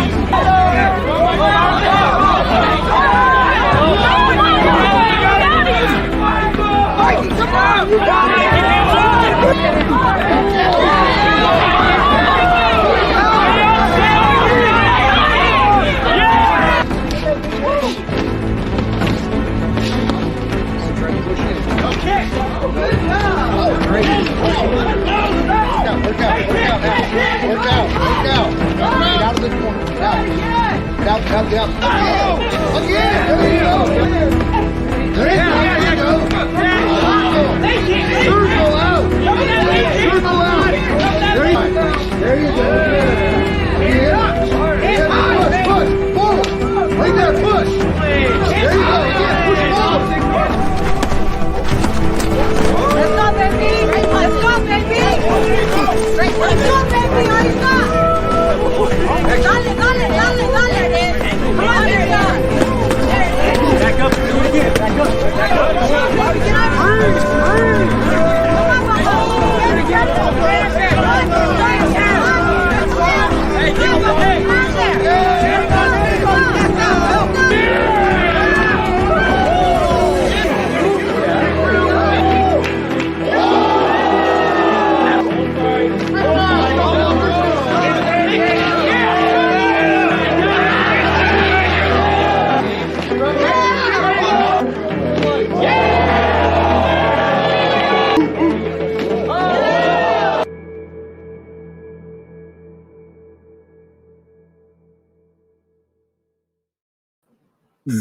Bruh. Damn. Solo and Papas. That's my. I haven't laughed so hard in my life. I was dying watching this. Bro, when Solo kicks him in the face and Papas turns around and Solo's like, he like turns around, he looks at the camera, he's like, "That's what you get. That's what happens in here." No, like, it's just like, that's what you get. I love that. The timing of this. Like Papa flies at him, Solo just went to that tree trunk and just cracked his nose. You know what I mean? Jaguar and Broly's. So 2 of these fights I saw live: the Jaguars and Broly's, and then the 619 and Talk. Yup. Bro, when I tell you the energy from Jaguar and Broly was Bro, it was insane. I'm talking punches from start to finish. I mean, they were throwing all 3 rounds, super busy. I mean, and you know how when you get really tired, it looks like you're fighting underwater. Yeah. They never really hit that. You know what I mean? Like they still had a little pop to them, and they were cracking each other. But honestly, nowhere near what you and Talk were cracking each other. Like you guys were rolling each other's eyes in the back of your heads. Yeah, it was ridiculous. I was on the roof screaming at that fight. That was. So I remember. That was a crazy fight. I watched the 619 Talk fight through the lens of a really nice camera, and it was fucking amazing. I have a bunch of pics I gotta send you, by the way. 6. I've been lagging. Bro, That's the Street Beefs version of like Morales versus Barrera. You know what I mean? Like just 2 Mexicans beating the shit out of each other. You know what I mean? And we gotta do it again. We gotta do the trilogy and break another record. You have to. Punches. You have to. Because like you guys were cracking each other though. Like Jaguar and Broly's were hitting each other, but a lot of times there wasn't a lot of power behind it. But when you and Talk were hitting each other, there's a lot of power behind it, man. You guys were hitting each other hard. There was a couple times I thought each of you were done. Yeah, that was me too. I've never in my life seen you punch anybody hard. I thought he was done in the second, then he wasn't done. Then the rest was just balls and heart. You know what I mean? From both of us. Yeah, I've never seen you punch hard before. I mean, I don't know how many fights you got, but I've seen a good 12 of them or so. I've never actually seen you throw a shot to where you even looked remotely strong. But in that fight, you did. It was impressive. If you listen to what our winner earlier, Cero said, he said, a lot of people don't think I punch hard. My shit is output and pressure and breaking. Nobody thinks but. And I was like, yeah, that's my shit. Pressure. Breaking it really was like you have your cardio and you're just standing in front of people because I don't know if you guys watch 619 when he fights. The moment he starts, he just stands within range, so you can watch his opponent's bodies tense up immediately, and it just drains him. But when Talk was punching you in your face, and your head was just snapping back like a piñata, I thought that was a wrap for a couple minutes. For a couple minutes, I thought it was a wrap, man. I wasn't expecting that. Like, because the first one, me and Talk, it felt more like a hard sparring match. So I thought, oh, let's do it again, but 5 rounds though. So I wasn't on some like I'm gonna hurt Talk. Like I hate fuck Talk. But what did I tell you beforehand? Yeah, you gotta crack him. You have to. And they had told me that he had sparred RIP Jay Gotham earlier. And that he was rocked. So even then, I was like, oh, I'm not gonna go crazy on him. I heard he got rocked earlier. So I'm in there chilling. When he catches me, I was chilling like we're just like chilling like the homies, like we're gonna put on a good show. Bro, take that into account. Like everybody listening should take that into account. Like Talk did a full-on 3 or 4 round sparring match against Jay Gotham, who tuned him up. Like he was rocked several times, and then fought 619 for 5 rounds. There's a video of it online. He sparred him before I got there and got hit with some big shots, and then did 5 rounds with me. So shout out Talk. After that fight, and Alex, I was on the roof, man. Yeah, after that fight, people were saying we need a drug test, Talk. We need a drug test, Talk. Drug testing for what, bro? There's no drug testing in Street Beefs. So you could put that. But on a serious note, though, he's not big. He's not big. What drug do you take for cardio? Like that's what he had. Cardarine. Oh, never mind. Hey, text me that. Text me that. Scorpio, the same shit that Scorpio popped for. Yeah. Wow. Let's throw everybody on the bus. Who's next, Diesel? Hey, MK6. Text me how to spell that. Text me how to spell that because I definitely need some cardio. Let me tell you about Coyote. You know what I mean? So let me ask you this. So Disturbing the Peace sparred him before Jay Gotham did? That's disgusting. So let me ask you this, 619. Do you know who won this category? No, I have no idea. You have no idea. Oh, I caught it. You're doing to me what you did to Diesel. It's the setup because it's not you, you goofy bitch. Fucking hilarious. But congratulations. Wow. I'm just kidding. It is you. Wow. You had me, Wedo. You had me Yeah. home. I did. I had to try something. The last minute, try something. Ugh. Where's Talk? Do we have Talk? Wedo, Daniel, you're muted. Yeah, you're muted, buddy. Yeah, I couldn't get Talk on. But how do you feel? So Talk's newly married now. Like Talk just got married. I Yeah. didn't So know that. he's got a whole family. Yeah, beautiful, beautiful little family. So I didn't know that. he's busy, but he's trying to make a comeback, and he's trying to rematch you. So Talk messaged me and said, like a month after we fought, he said, "Hey, like you're the champion because I'm not gonna fight for a long time. Like I got life, I got work, I got my girl. Like I don't plan on fighting for a long time. Like you're the champion. The belt's been in limbo since that fight. Like who's the champ? It's Talk. Like that was literally a year ago. Literally a year ago. When you laying in bed with like a baddie every single day, it's hard to get up and train, bro. Trust me, it is hard to get up and train. So is that your you. form of silk sheets? Is waking up with a baddie? Oh, yeah, pretty much. Yeah, since we don't get paid for this shit. Yeah, I don't get this shit costs me money. Shit, the baddie costs me money. You gotta keep them nails and hair did. Okay, I thought you were going a whole different direction with that. Like prostitution? No, Diesel. 619. When you look at all the other fights, how do you think you stacked up against theirs? Did you think you were going to win out, considering all? No. For me, fight of the year was Solo versus Papas. You know what I mean? That was such a great fight, though, bro. Those guys are so entertaining. If you guys haven't seen Solo versus Papas, go watch that. You're gonna laugh your whole. It's so much fun. It's such a dope fight. But I get it. Like as Streetbeefs, like grit, grime, heart, balls, all that. Yeah, me and Talk like beat the shit out of each other. We both got CT for life after that fight. You know, we'll do it again if he comes back. You know, I'm just waiting for Talk. Bro, how much more? Because Venom Black beat the shit out of you. And then Talk did. Like, how much more can you take, 619? Venom Black. How much time? Because you're almost 40, bro. Diesel called it a draw. I agree. That was a draw. No. That was a draw. It was completely. You didn't win a single round against Venom Black. If you take round. Venom Black for the dick shot, the headbutt, and the elbows, I win that fight. I'm not gonna lie. And the leg hardiness. Venom Black made your head look like a Pez dispenser, bro. You were just bap. I'm not gonna lie.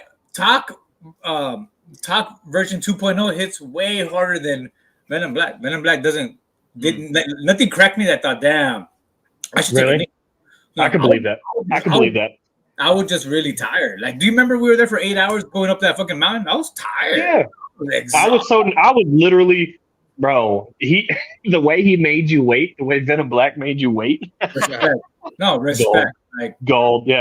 Respect. Like the mind game, like the mind games he played all day. Respect to Venom Black, but bro, hey, he did not. Hey, let me clear that up real quick before everybody starts talking. Husky, he did not almost KO him. He stumbled him, but I was reffing that fight. I looked him right in the eyes. He stumbled him. He bounced off the wall. He took 2 steps and he was back in it.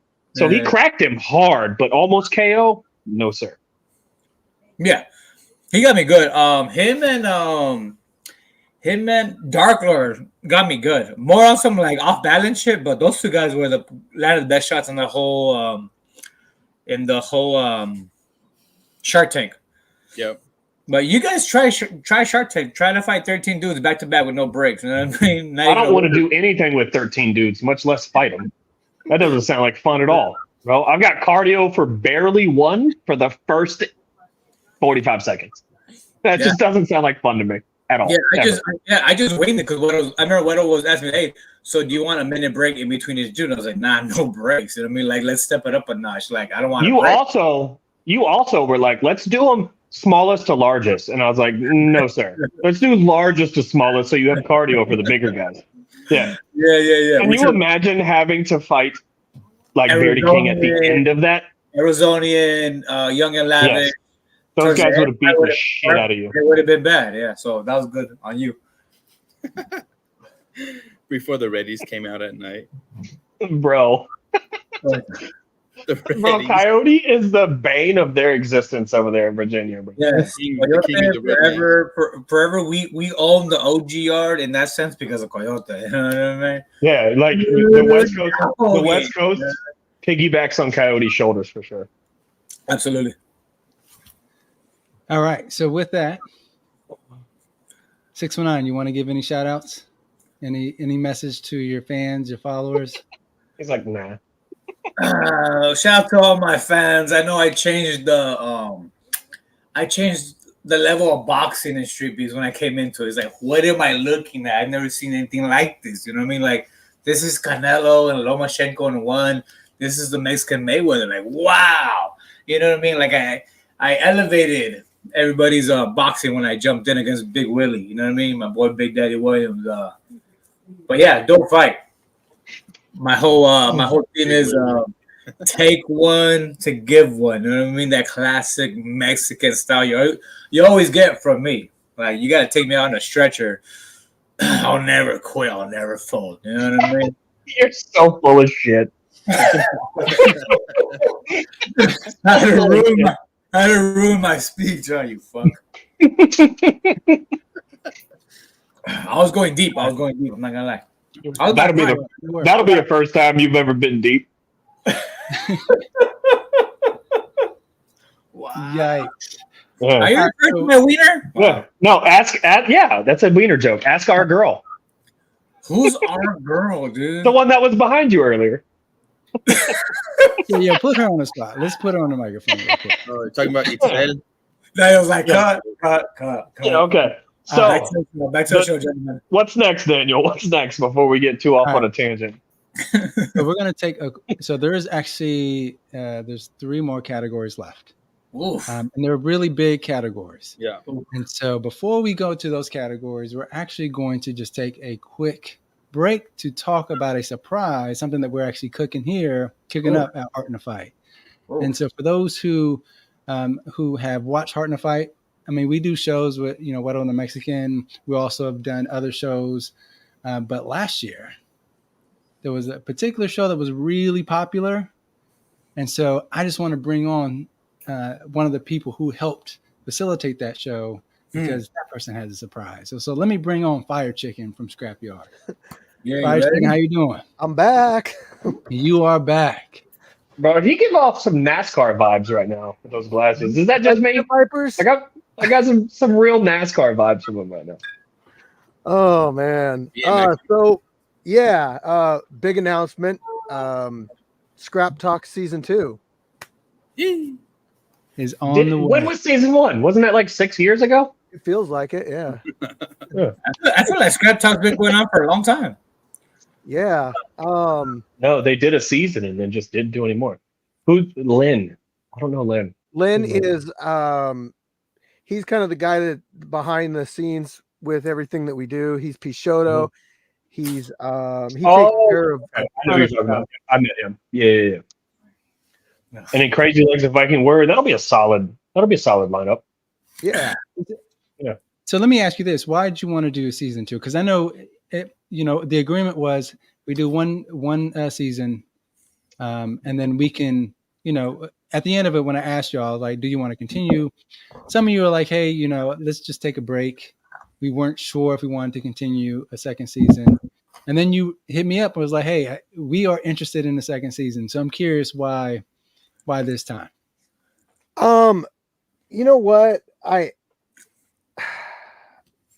I kind of sat down and thought of some people that we could have on there. Obviously, rest in peace, Jay Gotham can't be with us. And I look back at that time that we spent with him and how great that experience was. And, I wish I would have done another season after the fact, but it is what it is and we can't go back, but we still got a lot of good people with us now, and I feel like we can have a really good season now. That's a good call on Crazy Legs to fill Jay Gotham's slot, because you couldn't just pick any black dude. You had to pick a real funny one. You know what I mean? Like, and then Philly and Crazy Legs dope, man. We love Crazy Legs. Yeah, shoes is like hard, man. Jay Garden was so dope. Like we had some classic moments on Wedo the Mexican with Jay Garden where he spit some crazy freestyles, and me and Wedo just like dancing in the background while he's rapping his ass off. Like some classic moments with him, man. I mean, there were some classic moments in the first season. Just remember when Jay Gotham called out the Canadian? Bro, the Canadian. When he had TC rap on the show. Bring up that fucking second shit. So that was Fried Chicken. Why did we choose to remove Heavy D's from the show? Oh, that's an easy one because we gave him back to you guys. So he's not. No, we did not. Bullshit. No, he's yours. He's yours. I sent Martin a pack, like a fucking a text that had a picture that had a package and it had fucking Canadian's face in it. I said, that doesn't count. Gifting this guy to you. Sorry, not sorry. Nope. No, sir. We're not taking it back. If you think giving the West Coast, I mean, the Scorpio, like, so we traded the Canadian for Scorpio. What kind of trade is that? No, that wasn't a trade. No. No. What kind of fucking bottom of the barrel trade is that? You know what I mean? We do like Scorpio, though. We do like Scorpio, and we appreciate you for him. So Yeah. Scorpio's dope. Yeah. My pleasure. Yeah, Josh Jones. The answer to that question is nobody, really. Who won in I this, got an idea, epic trade? If Nobody. you guys don't want him, we give him to Texas. That's the only branch that hasn't had him. So That really is, yeah. That's true. I think the Canadian and Scorpio will thrive in Texas. You know what I mean? Hey, what can we expect for season 2? So you know what? There's another reason why I feel like doing another season can help bring people a little bit more together. We've gone through some shit in the past and just back and forth. Probably left things on shitty terms and just could have talked about things a little more. So, you know what? Maybe this is an opportunity to kind of, I don't know, smooth things over too. Hey, Young and Lavish, we're not giving Scorpio back. That's my man's right there.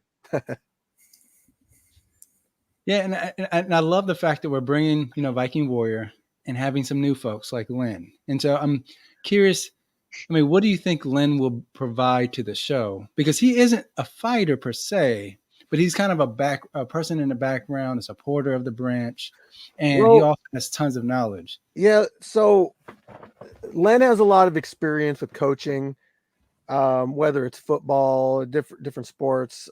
He also does, like I said, a lot of things on the back end for us, finding us opportunities. Actually, right here, like Team Benavides. If you watch boxing, you know who David Benavides is, right? So we're affiliated with the Benavides gym up in Burien now. Nice. Len's making us a banner to hang in their gym. Oh, so they're in Seattle, correct? Benavides? Yeah, Burien. It's pretty much Seattle. Yeah. Okay. So I mean, they all train there. Chris Cyborg just did a full training camp for her boxing match recently, and big names coming through there. I will. I can if the fans. Bro, every time somebody gets hit in the dick, they're on Scrapyard channel. Yeah, it happens a lot. So if the fans want to see it, you don't say. I'm going to deprive them. Yeah, Papas will break that in there. Oh geez. Yeah, sure. Ooh. I honestly think Solo versus Shinigami would be a pretty close one, but yes, I think so. I have an epic trade right now in my head. How about this? How about Scorpio and the main event traded for Solo and Papas? Oh, are you no. Trade? Absolutely not. No. Absolutely not. That's no. Okay, first of all, Scorpio is my man's. Second, TME provides us with years of entertainment. There's so many memes that are TME. Well, we can't give that up, bro. We can't. No, absolutely not. Oh fuck. Well, we're excited to have a second season. And can you tell the folks when are we starting? We talked about it, and I honestly don't remember. But I'm good pretty much anytime. Just give me like a week's notice or whatever, and Len's going to do a lot of the research on what we're going to discuss on the episodes. So yeah, we can get things in order. I thought we talked about a couple dates, but yeah, I got so much shit on my mind. I don't really remember. Yeah, we did. So it looks like the end of February. So at the end of February, we'll be starting Scrap Talk Season 2. And super excited about it because I remember from doing Season 1, there was a lot of crossover conversations. You saw a lot of the West Coast guys in the chat, but you also saw some of the guys from the Scrapyard like in the chat as well. And there were like cross dialogue that was happening. Yeah. And I really appreciated seeing that because again, that kind of creates more, a greater bond, but also potentially it sets up, hopefully at some point, an invasion either to the Scrapyard or the Scrapyard to the West Coast. We could also even have people from different branches on the show too, kind of. Yeah. Even more so. Hey, is Crazy Legs gonna wear the French maid outfit or the banana hammock? Like, which direction you think he's gonna go on that? How about we do a weekly Crazy vote? Legs fight in the banana hammock. Just dick and gloves. You know what I mean? No, I told him he's not allowed to do that because then I have to blur shit out, and that's too much. Why? Why? Like, if he's got a sock on it, like what do they call it? A cock sock? If he's got a cock sock on it, he's fine. Oh shit! You don't have to blur anything. As long as it's a full size cock sock, like he looks like an extra large kind of cock sock guy. Is this a request? Is this a request from you guys? Like, no, absolutely not. But it would be hilarious. Meadows been wet dreaming of this type of setup. I'm not going to say I've seen his clips a bunch of times, but we could do a weekly vote. You guys could make suggestions, and we could vote on what Crazy Legs wears for Scrap Talk, or doesn't wear. More specifically. Oh, hey, fight chicken. If Solo and Shimigami goes down, who do you got in that fight? Well, he's got Solo, of course. Come on, man. Well, okay. I got Solo. You know what I mean? I got Shinny. I bet Shinny lands that head kick on Solo. That's the battle of the leg kicks, dude. Who's gonna land it first? Solo, neither fucking damage sponge. He'll take it all. I think that Shinny would get tired of hitting him. And then bam, random head kick. Yeah. Like I got Shinny beating Solo in that one. For sure. That's important because I don't back Shinny a lot, but I am backing him right now. Ryu's right. No, I got Shinny. I got Shinny beating Solo right there. Yeah. That fight has to happen. It just has to happen. Absolutely has to. Yeah. Well, maybe it will get set up through Scrap Talk. Have a matchup. Actually, what about like TME versus Solo? No, get out of here. Get out of here. TME is a solid box. Are you talking about boxing? No, kickboxing. Yeah, no, not kickboxing. No. TME is not a kickboxer. I do have an announcement for Solo because he's been in the chat. We're gonna do the comedian in a kickboxing match against Solo at not this next event, but the one after that. So the comedian fights Solo. Kickboxing. The event following this next one. Okay. Yeah. You know what I like about Fight Chicken? Fight Chicken knows what he has. Like, he looks at his fighter, he understands what he has. Like, you see his fights.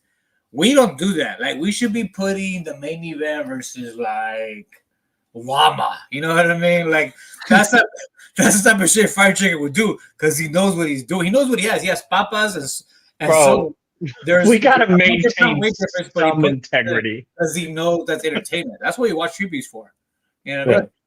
I mean, I do try to match up, say, Pappas, right? I try to match him up fairly. Yes, he's gonna. So all his antics and all Solo's antics, that's all on them.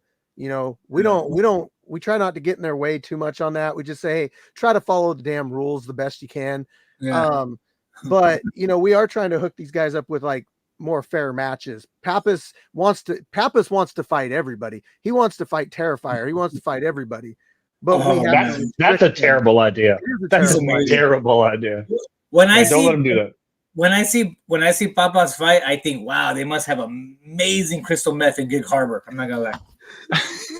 It's okay. It's all right. New Mexico, I've had better. Blue shit, is it? Bro, Wade is vicious, bro. Wade is so vicious. And also Shinny. Straight killer. Because we see comments like this, man. Shut up. Just shut up, bro. You ain't stopping nobody. Calm down. Oh shit. All right. Well, Fire Chicken, we appreciate you for coming on the show announcing Scrap Talk Season 2. For y'all, definitely check out the channel, and we'll make sure to announce when the first show is up. And trust me, you don't want to miss it. It was fire last year. A lot of great moments. And so looking forward to it, brother. Appreciate you for coming on the show. Hey, thank you, guys. That's what I just read. Wade is so funny, bro. Wade's amazing, dude. Like, Wade is legitimately amazing. Hey, let me tell you a secret. I went to dinner with Wade this past event, and we went to a sushi spot. I have never seen a human eat so much food in my life. My life. Wait, yes. but wait. This is a lot because you've seen Shinigami eat in person. I have. And Shinigami ate 17 pounds of pasta. Yeah. But Wade ate 30 pounds of sushi, bro. They just kept bringing sushi to him, and he just kept eating it. It was so impressive. I was literally sitting there. I thought I was going to die. I thought I was going to throw up all over the place. And he just keeps eating. It was insane. I don't know where he was putting the next category. I mean, I love all the answers. Like, these are awesome. I'll tone us down. I'll tone us down a bit. And so with this particular, I know who's winning this particular award is yeah. that this actually did not have. So in the past, there is there's fighters who come in, they're really serious, and they don't take any chances. For them, they just either want to test themselves or they just want to win. But there are fighters who are willing to go the extra mile, to have more flair in their fights. Right. And so the Entertaining Fighter of the Year award goes to someone who's willing, again, to entertain us, whether that's through the intros, even the way that they fight. And so this particular category, there was clearly one winner when I actually looked at the landscape. So there was one winner. So actually, I'm just going to just call it now and just do the reel. And then after that, we'll bring.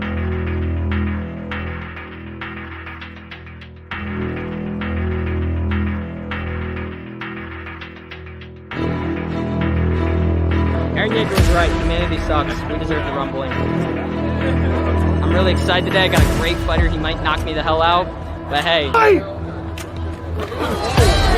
you go.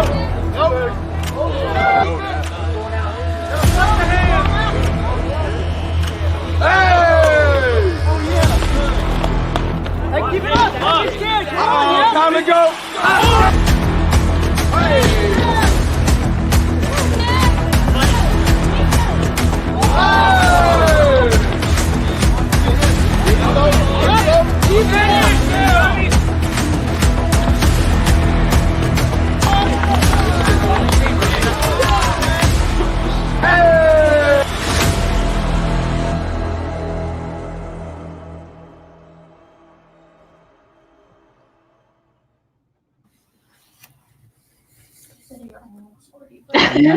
Bro, you are fucking nuts.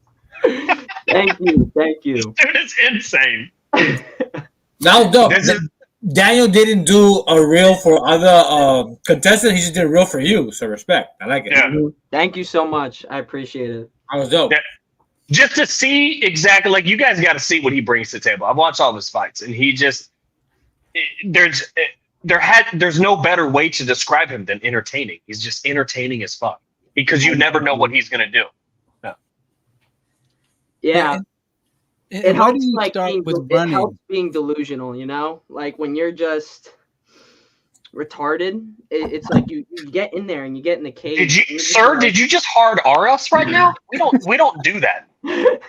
when you get in the cage and you're like, all right, I am the main character. It's like people are like, they ask me, they're like, do you have like nerves or anything? And I'm like, no, I'm delusional. I'm like crazy. But on a serious note, like I am Christian, and I like switching between different personalities. Bro, there's like 7 different like personalities in me, and it's like whichever one is winning at the moment is like usually the one that is like presented in each fight. You could have given me a million guesses to guess what was next in that sentence, and I would not have guessed. Real talk. Shout out Ridley. You know what I mean? But thank you guys so much for making that real for me. That makes me feel really good. My confidence for like fighting was really down, and there was like a point in time where it was like I did it to test myself, and Streetbeefs gave me the confidence that I needed to be able to fight, and I'm so thankful for that. Hey, do you want to come out to the West Coast? Maybe. I'm poor as hell right now. Hey, Heart in the Fight might help you out, bro. We got you. Yeah, that would be cool. Yeah, because Daniel and I will talk about it, but you and Samoan Beast, I think we can make that happen. He's got to be less fat though. He's like 160. He keeps putting on the Samoan weight. No. You're not fighting Samoan Beast. Oh, we're not gonna fly you out to fight somebody in your yard, bro. I know. I was like, wait. You'll fight one of our guys. Yeah. We'll fly you guys out so you can fight people in our yard. What do you weigh? I weigh 140. What can you fight? Consistently. Mortem. That would be cool. Everybody fighting Mortem. Yeah. But honestly, him and Mortem would be fun as well. But we got other guys. We got other guys for sure. I can't think of any, but I know we do. And so, Wing C, let me ask you this: how do you determine what you're going to wear before every fight? So it's usually a process of like whatever I'm feeling at the time. I do like cosplay, so sometimes I dress up as different characters, and I'll go to like different conventions, and I'll just talk to people. I'm a huge nerd, so it's like. You don't say. I love being able to dress up in costumes. I don't know. I think it kind of comes to me. Not gonna lie. Are you an anime fan? Do you watch a lot of anime? My own costume as of late. Like I really want to like. I don't want it to be like WWE or like, but I want to have my own look rather than just doing different things. I do have fun with. I feel like I should bring out the avatar more often though, because. Absolutely. Looking like especially with the new series coming out. Absolutely. Hold up, my audio just cut out. Ooh, that would be a fun one. Darkness is 25 though. Darkness is 125, but I bet he'd take that fight. He's too small. I bet he'd take that fight. That'd be a fun, entertaining fight. Yeah. Hold up, I can't hear you guys for a second. Let me fix my audio. Hey, while he can't hear us, how many times do you think he's jacked off to anime porn? Oh, today? Like today? 6? What the hell? Why can't I hear you? Did he play after? Definitely 6. Definitely 6. But I mean, can we be honest though? Who doesn't jack off to anime? Sorry, my audio just cut out, and so I can't hear you. You guys can probably hear me, right? Oh yeah, we hear you. Come back in. Go out and come back in. Yeah, pull out and then put it back Why in. my audio cut out? How many times do you think he's a hitchhiker? He definitely looks like a lifelong hitchhiker. Bro, him and Walk Lobster would hitchhike across the country together, and you could make a TV series about it. Him and Wild Lobster will make it to Virginia with $10 and lint. You know what I mean? Hey, look at bro. I was about to go off on somebody until I saw who commented this.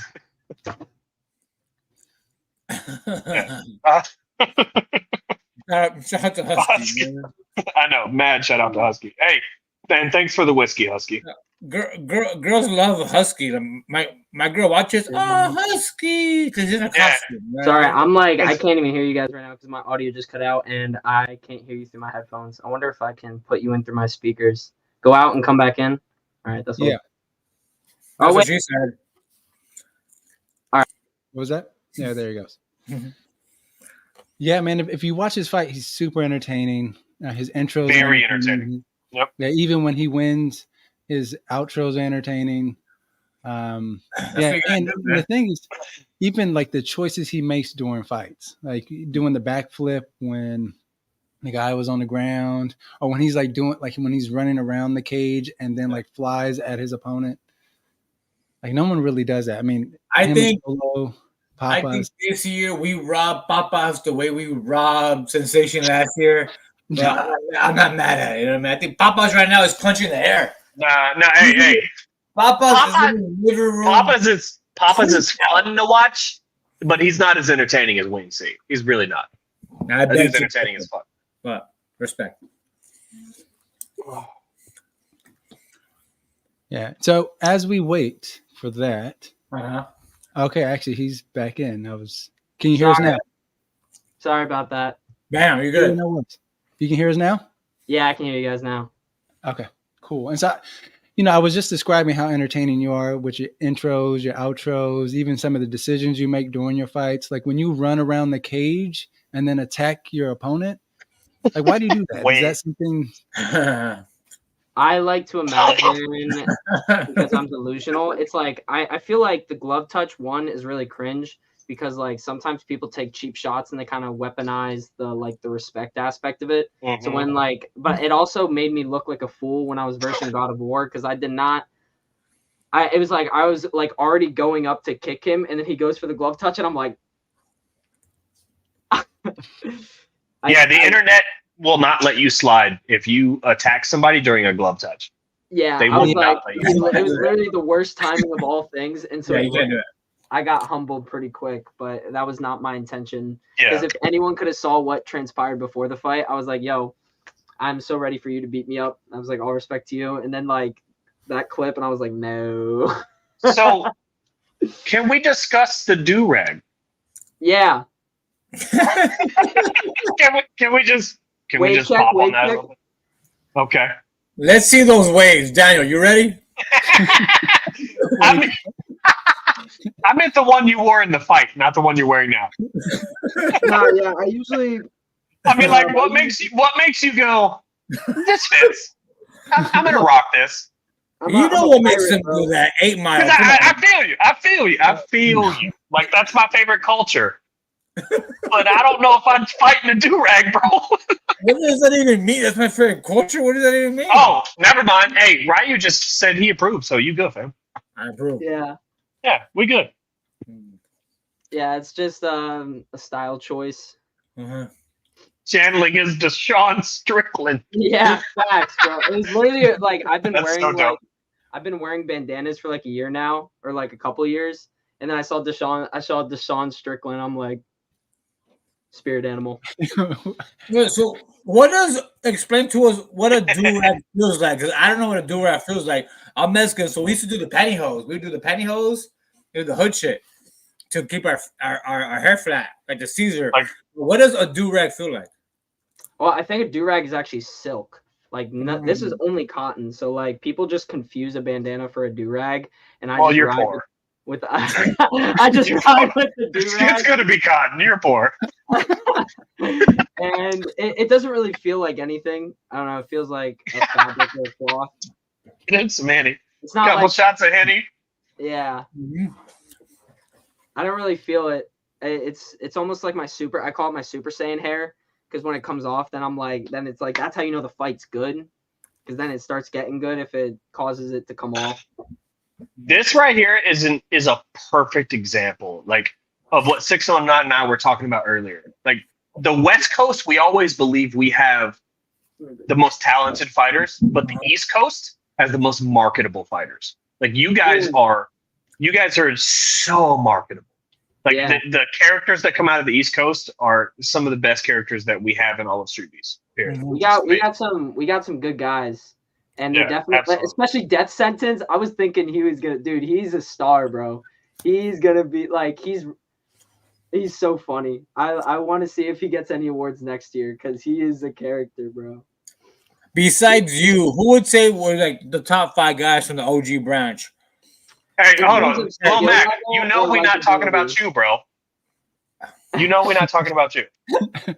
Let me just. As far as you're concerned, we're West Coast. You're West Coast. Whereas we're concerned, you're West Coast. Let's go.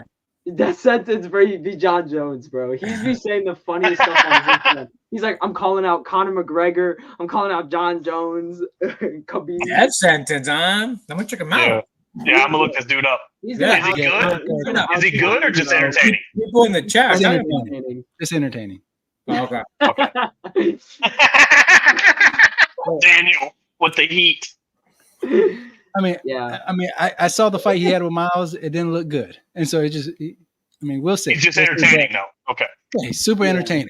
Like he's. Yeah, because to get the Entertaining Fighter of the Year award, you have to have a skill set too. Yeah.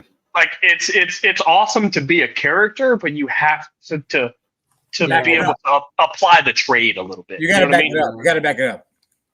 That's right. He said death sentence punched himself. Oh man, I'm looking this dude up. Oh my goodness, bro, that was so funny. He was like trying to get Miles, and he goes, "Eh," and he punched. Oh, was that in the clip that we saw Yes. for the submission? Yes, I saw. Okay, I saw that. It's Steve Urkel. That's dope. Okay. Oh, And that's he's got- him. That's and him. he's got probably the hardest skinny fight black dude? game too. The skinny black dude is death sentence. Yeah. Mhm. Yeah. Okay. Yeah, okay. the one that punched himself. Okay, that's funny. I That see. makes sense. And he's got the hardest name too, but just the Yeah. softest fighting style. Yes. Yes. Yeah. Well, Wing C, congratulations again. Any message you want to send to your Uh, followers, your supporters, family, friends? Yeah. No. Jesus is king.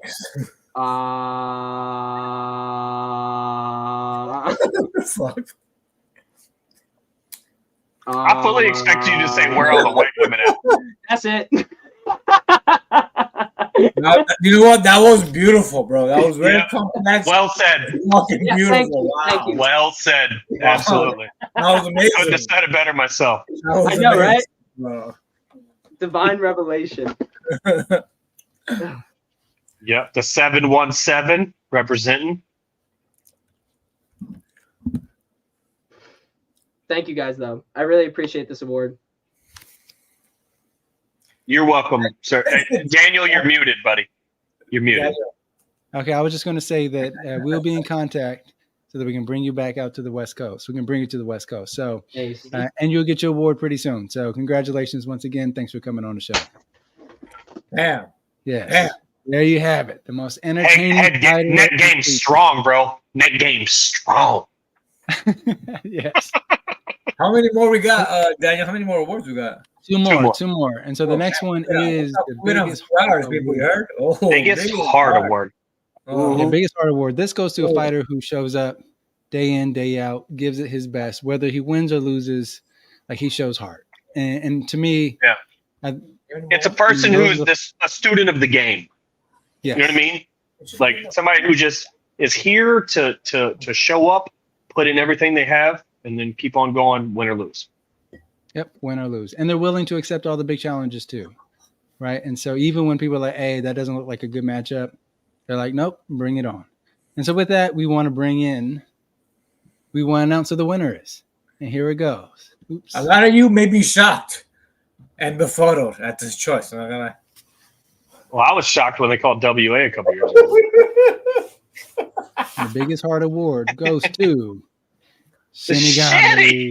Wow. So also, I might add Unexpected. the literal biggest heart. Yeah. Oh, come on. I'm not gonna lie. My wiener just went limp. I'm not gonna lie. No, We got this here. Wow. Wow. Okay. All right, Wedo. My man. This is true. though. I'm shocked and It really I'm is honored, true. guys. Yeah, it really is true though. Like, because here's the thing, and I don't know what it is. I don't know what gives you the confidence that you have, but it's breathtaking, bro. It's breathtaking sometimes. Like everybody in your mind, you're gonna kick in the head. And that's a wrap. And it doesn't matter. It doesn't matter. Like you go in there, like let's keep it real right now. Keep it 100% real. You fought Detail. You went absolutely viral. You had several fights with Street Bender that were entertaining.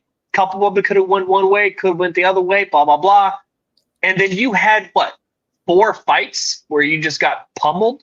and then after that, like you still never shirk a challenge. Like a lot of people will say, "Oh, he ducked this, he ducked that," but honestly, the number of people that want to fight you is so high that it's hard to it's got to be hard to pick and choose. How do you decide who gets a shot and who doesn't? Because every time I turn around, somebody's calling Shinigami. Yeah. Oh man, that's just the ones you know about, dude. Believe me, it's like, wild, dude. The messages I get on a daily basis from people, there's randos. I don't know, man. A lot of the times it's just, it's either who's available or who I feel like is the biggest challenge. That's pretty much it. I mean, I'm out here to test myself. Streetbeefs has been kind of hard to walk away from and go more sanctioned, but I am doing that now. Because it's such a great community, and there's a lot of guys who have a lot. It's like somebody else said it already. Seto said it. The West Coast has a lot of the both branches, but just over here because it's the mecca of martial arts over here. We got MMA gyms. There's cities. I've said it before, like Huntington Beach and stuff where you can't go more than half a block without a bunch of shopping centers that have like 5 martial arts schools of different styles on them. Just the talent pool is ridiculous. So between that and the community, it was just I just love competing in Streetbeefs. I mean, it's like a second home, it's just crazy. Hold on. Shout out Rachel. Hey Rachel. I just want to say shout out Rachel and Rachel. Yeah, well, of course I got to shout out Rachel, but all the thanking people stuff is at the end, right? Like, come on now. Mm-hmm. Don't worry, that's coming. She's getting her shout out. She always does. You guys know that. Bro, Apex, why are you doing this to us, bro? Oh my God. But you said you look like a lunch lady. What? Because of the glasses or what? Let me tell you something about Shimigami. People didn't appreciate Mayweather's greatness while he was here. People won't appreciate Shimigani's greatness until he's gone. You know what I mean? But yeah, man. I mean, you know what? I love getting in there. I mean, like even when I fought Duva, because I've sparred with him before. Like I knew if he hit me just right, I was gonna go out. I didn't care, dude. I love what I do, dude. Hey, man, mad respect for taking that fight. Duva is a motherfucker. Like, and you have 30, 40, 60, 80, 100 pounds on him, whatever it is. But 30, 60, like, 80, whatever. Huh? Yeah, like you took that fight, bro. And Duva is a scary motherfucker. After he fought you, he literally walked up behind me and he put his hands on my shoulders and he was like, "Wedo, we got to run one for the culture." And I was like, "No, the fuck we don't." No, the fuck we don't, bro. So yeah, like mad props to you for taking that fight. Yeah, Duva is our Alex Pereira. Is that how you say it? I don't know. Yeah. Yeah. Duva I mean, on the bright side, what if he took that fight, he put you out before you ran out of breath?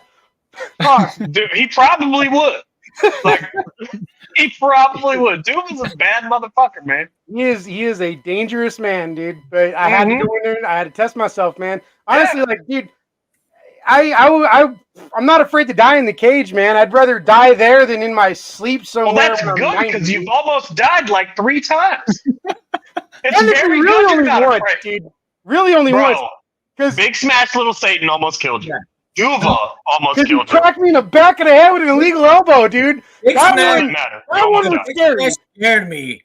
Like Duva, even Duva knocking me out, I woke up and I'm like, oh, not this shit. The first thing out of my mouth, I don't know if Alex heard it. The first thing out of my mouth as dust flew up around me from saying it into the dirt was, not this shit again, damn it. I was just mad I got knocked out so fast. Hey, bro, that's dead serious. Part of the reason why you're getting this award, bro, it takes a lot of heart to know exactly what that feels like when you wake up. You know how many of us don't know what that feels like to just wake up? And then come back. And you knew it. You know. But after his fight with Big Smash, he took on Duva. Like, to me, it's like, it's and phenomenal. you called for Big Smash. Crazy. You called for Big Smash. So it wasn't like Big Smash was calling you out. You said, hey, I'm going to fight Big Smash. You took that on. He was the next in line for it was DTP or him, and DTP was busy, with Power Slap, and it's complicated for him to come back to the yard because they control what he does, like he has to get their permission to do other stuff. So, like, I had to call out the next guy in line, man. I would really like to see you fight Black Adam. I think that'd be an entertaining fight. I think it'd be fun. Young and Lavish needs to put the whatever he's on down, bro, because I've addressed that too many times, and I'm not going to answer that question again, dude. Wow. Well, he lives in Arizona, so it's probably meth. Probably, dude. Probably, bro. Yeah. And it's funny, too, because Terrifier is actually pretty chill. I actually drove him to the event, man. He's actually really chill. That was very surprising. You and Terrifier were buddies. How many all weekend. doubles did you and Terrifier kill on the way to Free Smoke? Absolutely can none. we get 17? Because Dirty, because I had to go pick up Dirty Brawler to drop him off where he was going to get picked up. It made me too late to go do anything cool like that. Oh man, Yeah, I wish I could be a fly on the wall in that car of Shimigami and the Terrifier together driving to Free Smoke. Bro. Oh, well, see, I got a brand new Shinamobile. Shout out Rachel for helping me with that too, you know. But, yeah, man, I got a 2024 Versa now, so that thing Did you just shop your girlfriend out? Did you just shop your girlfriend out? Did you just shop your girlfriend out for buying you a car? Well, she helped me. I'm paying for it. I put all the money out. She That's just got it some financed good her dick, name huh? because That's some my good dick credit right cracked there. from That's how you my get other a car car. getting stolen. That's actually Shimigami top tier dick right there. You know what I mean? Yeah. She buys you a car. That's top tier grade A beef. Shimigami knocking the bottom off that thing. You know what I mean? Absolutely. Absolutely. Shimigani's Just a eating cervix ass out here. cracker. You know he's eating. Shimigami. Oh, you could look at that face, bro. You know he eats ass. He parts that hair real quick and he fucking dives in, bro. Rachel juice like that. Absolutely. Here's the thing: you knew that this was coming, Shinny. You had to know that this was going to come. I don't know, dude. I've been nominated every year and never won, so I didn't even expect to get nominated this year. I'm like, man, I only won like what, one or two. I think I only won one fight last year, really. Yeah, bro. That's some of us haven't won one fight in 3 years. If you look up pompous asshole in the dictionary, it's a picture of Shimigami. You know what I mean? Did you hear this asshole? I'm always nominated. You guys don't fucking win me shit. You guys are looking at me even fucking here. Bro, and you know what the best not part what is? I said. I thought I was surprised because I didn't feel like I did anything to get nominated. Right, but the best part of this whole thing is Daniel was talking about the roasting. He wasn't talking about the nominating and winning. How the fuck would you know you're going to win anything? You've been nominated a dozen times and never won. Exactly. So Congratulations. It's crazy. It's an honor to you know what? It's crazy because I've achieved a lot of things in Street Beefs and I never thought I'd ever do, bro. Yeah, actually, me and Tank were supposed to spar after this last event, but I guess he got hurt, and I got to get out to Vegas and spar with him, dude. Like, there's a lot of guys in Street Beefs I'd like to get some sparring rounds in with that I haven't yet. Tank, I sparred with him. Save your energy. So, when's your next amateur fight? Yes, yeah. March Plug that 30th. in. There we go. Got the tickets in Who the are you mail fighting today. him for what? Who are you fighting him for what? Big sponsors. I haven't gotten my opponent's name yet, but it's the #1 contender spot. They want me to do if I win this, I do a title fight in September. It doesn't matter who he's fighting. He's not Shimigami. You know what I mean? That bum is privileged to fight the great Shimigami. You know what I mean? Love you too, Rachel. Agreed. Yes, we love you too, Rachel. Definitely anyone who's interested, I got silver tier tickets here for sale. They're $60. Hey, in Atlanta quick question. in March 30th. Did you say $60 for those tickets, Shimigami? You say $60? Do those tickets come with like a hot dog and like a reach around out back or what? Something like I've seen you fight for free a dozen times, bro. $60. You know what $60 gets you? I didn't tell him to send me almost the a silver gram, tier. homie. The promoter sent me those. I was expecting to get the bronze. That is a tier, which gram, is sir. 25. Okay, 70 out here. But That's yeah, almost I a got gram. different price ranges. I'm surprised, like I said, he didn't send me the bronze ones for 45. But yeah, $60 for silver. Then there's like 80 for gold, and then there's like a $500 VIP table. So oh my god! To do what? Meet you? No, that's not like worth sit cage side, dude. I think is what the VIP table is. I don't know. $500 gets you ringside. You get a handy from Shinigami. Yes, No, After the fight. Shimigami's hair and a headband. Probably a blowy. A blowy? A handy or a I blow? don't know. It's got to be either one of them. No. Look at him blushing. Look at him blushing. If I He's, pay he's 500 excited for bucks this to see you, VIP you pass. better jack me off. You know what I mean? Yeah. Dude, well, I don't know what is wrong with you, bro, but honestly, your fucking weird fantasies, dude, are too much sometimes. Hey, dude. Shinny, well, congratulations, man. You last year, although you only won one fight, you definitely demonstrated a big heart. Again, like the matches you fought against, again, like having both Big Smash and Duva back to back, many people would have said no. Many people already have said no to Duva, right? And so the fact Everyone that you said were no to willing- Duba. Thanked me, bro. Duba thanked me for fighting him. Dude. and the fact that you were willing to step in there with him, I think demonstrates, like, again, your willingness to test yourself, to get back up on the saddle and do it again. Keep fighting, keep refining your skills, and then again, look at the last event that you were at. Right, you had those losses, then you come back, you bounce back with a win against And Scorpio. you beat the shit out of Scorpio. Don't get me wrong, I love my man Scorpio, but this motherfucker cannot keep his right hand up to save his life, and you paid the price for it. Can you believe people were betting against you? Remember, I messaged you. I messaged Shimigani and said, "Scorpio's out here talking big shit. He's gonna go viral over you."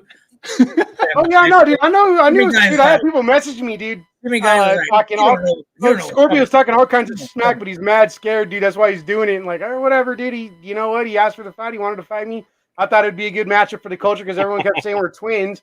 And you know, I know he can take damage. I think the only thing that really ended that fight was I don't think he put any Vaseline on his face, so I cut him at the end there with a punch. But yeah, you know what? It wasn't a punch. You literally kicked him in the head and cut him. That wasn't a punch. No. Watch it again. It's like the last 3 punches I hit will him with. never were watch cut him. that fight again. Watch it. I'm telling you. No. I think even the way you set up, even the way you set up the head kick was starstruck. Like, The way he set up the head kick I think was he the was same like, way "Oh he my always God." sets up the head kick. Why didn't Scorpio I'm see it in coming? the cage with Shimigani. I don't believe this. I think he was so starstruck. I'm not gonna lie. No, but the thing, he was able to get him to drop because he hit him with a jab and a cross, and then he goes right up top. And so what happened? I think he was surprised to see the jab coming from Shinny, and so he was paying attention to the hands, and then gets caught with the foot. But I was the working thing on the jab that a lot for that. What? What were you saying? You worked on your jab? Yeah, I was working on the jab a lot for that Yeah. because, like, Fascinating. It was clean. Fascinating. Yeah. It was really clean. Can you tell us why that leg kick comes up so fast? Because even Weddle said, "Dude, I'll spar with Jimmy." That leg kick comes out of no. Everybody says that. That leg It kick. does. Hey, is straight so- up, is so there's fast. no read for me. Yes, For there's me, no like, read. okay, so guys like Ryu who do the karate combat, their hands are a little bit wider and a little bit lower, so it's easier for them to read. But Muay Thai guys, my hands are up here, and it was completely behind. I did not see it until it caught my glove. Like, I had my hand up here, so you didn't catch me, but I didn't even see it till you caught my glove. Yeah, it's very well thrown. So the reason I'm so good at hiding it, and it's the one thing that people talk the biggest smack about karate about is the point sparring. Point sparring rules actually really favor head kicks. Depending on the rules, that is 2 to 3 points versus punches to the body and sometimes kicks to the body only being 1, and it's usually 1st to 5 or 1st to 7. So 2 or 3 head kicks and it's over. So I got really good at throwing that lead head kick because closest weapon, closest target, and then it's the points thing, and it's all about speed and accuracy for point sparring. So that's how I got so good at doing that. It is a good throw. It was very, very concealed. Yeah, it was very, very concealed. That's why I had to kick you in the leg before we left. So I was like, that was a good one. I can't let this motherfucker just walk me on my glove like that. Yeah, see, so are you gonna fight Ryu Sinin again? What's going on there? If he can beat Young and Lavish, yeah, I'll run it. We'll run it back. I mean, I want to run it back out of the way, but there's more. He already beat you. He doesn't have to beat Young and Lavish to get a rematch. He literally already beat you. He almost murdered you at my house. I mean, you know what? Maybe, but you got to remember how the brackets work, right? 2 wins for a title shot. He's only got 1 win. Me and Young and Lavish both have 2. But he has the title.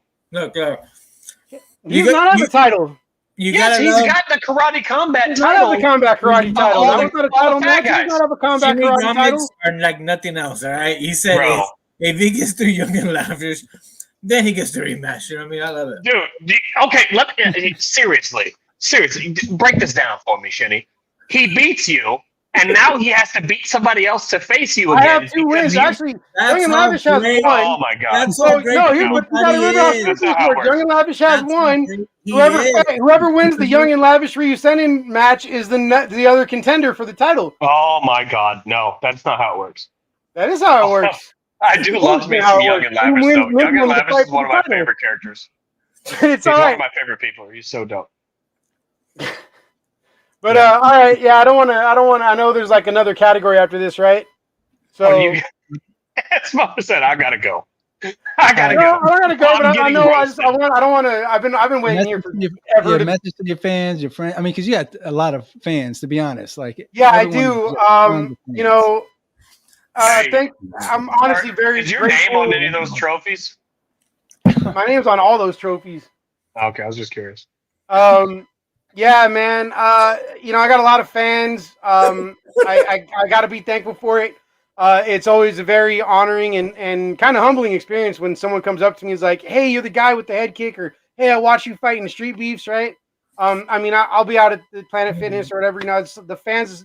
Without the fans, I'm nobody, right? If people didn't Even like with that them first head sometimes. kick, Okay. or any of the other stuff, right? Dude, I got fans who sponsor me. I've had fans who've hit me up and helped me out, or You got too many fans. You know what I mean?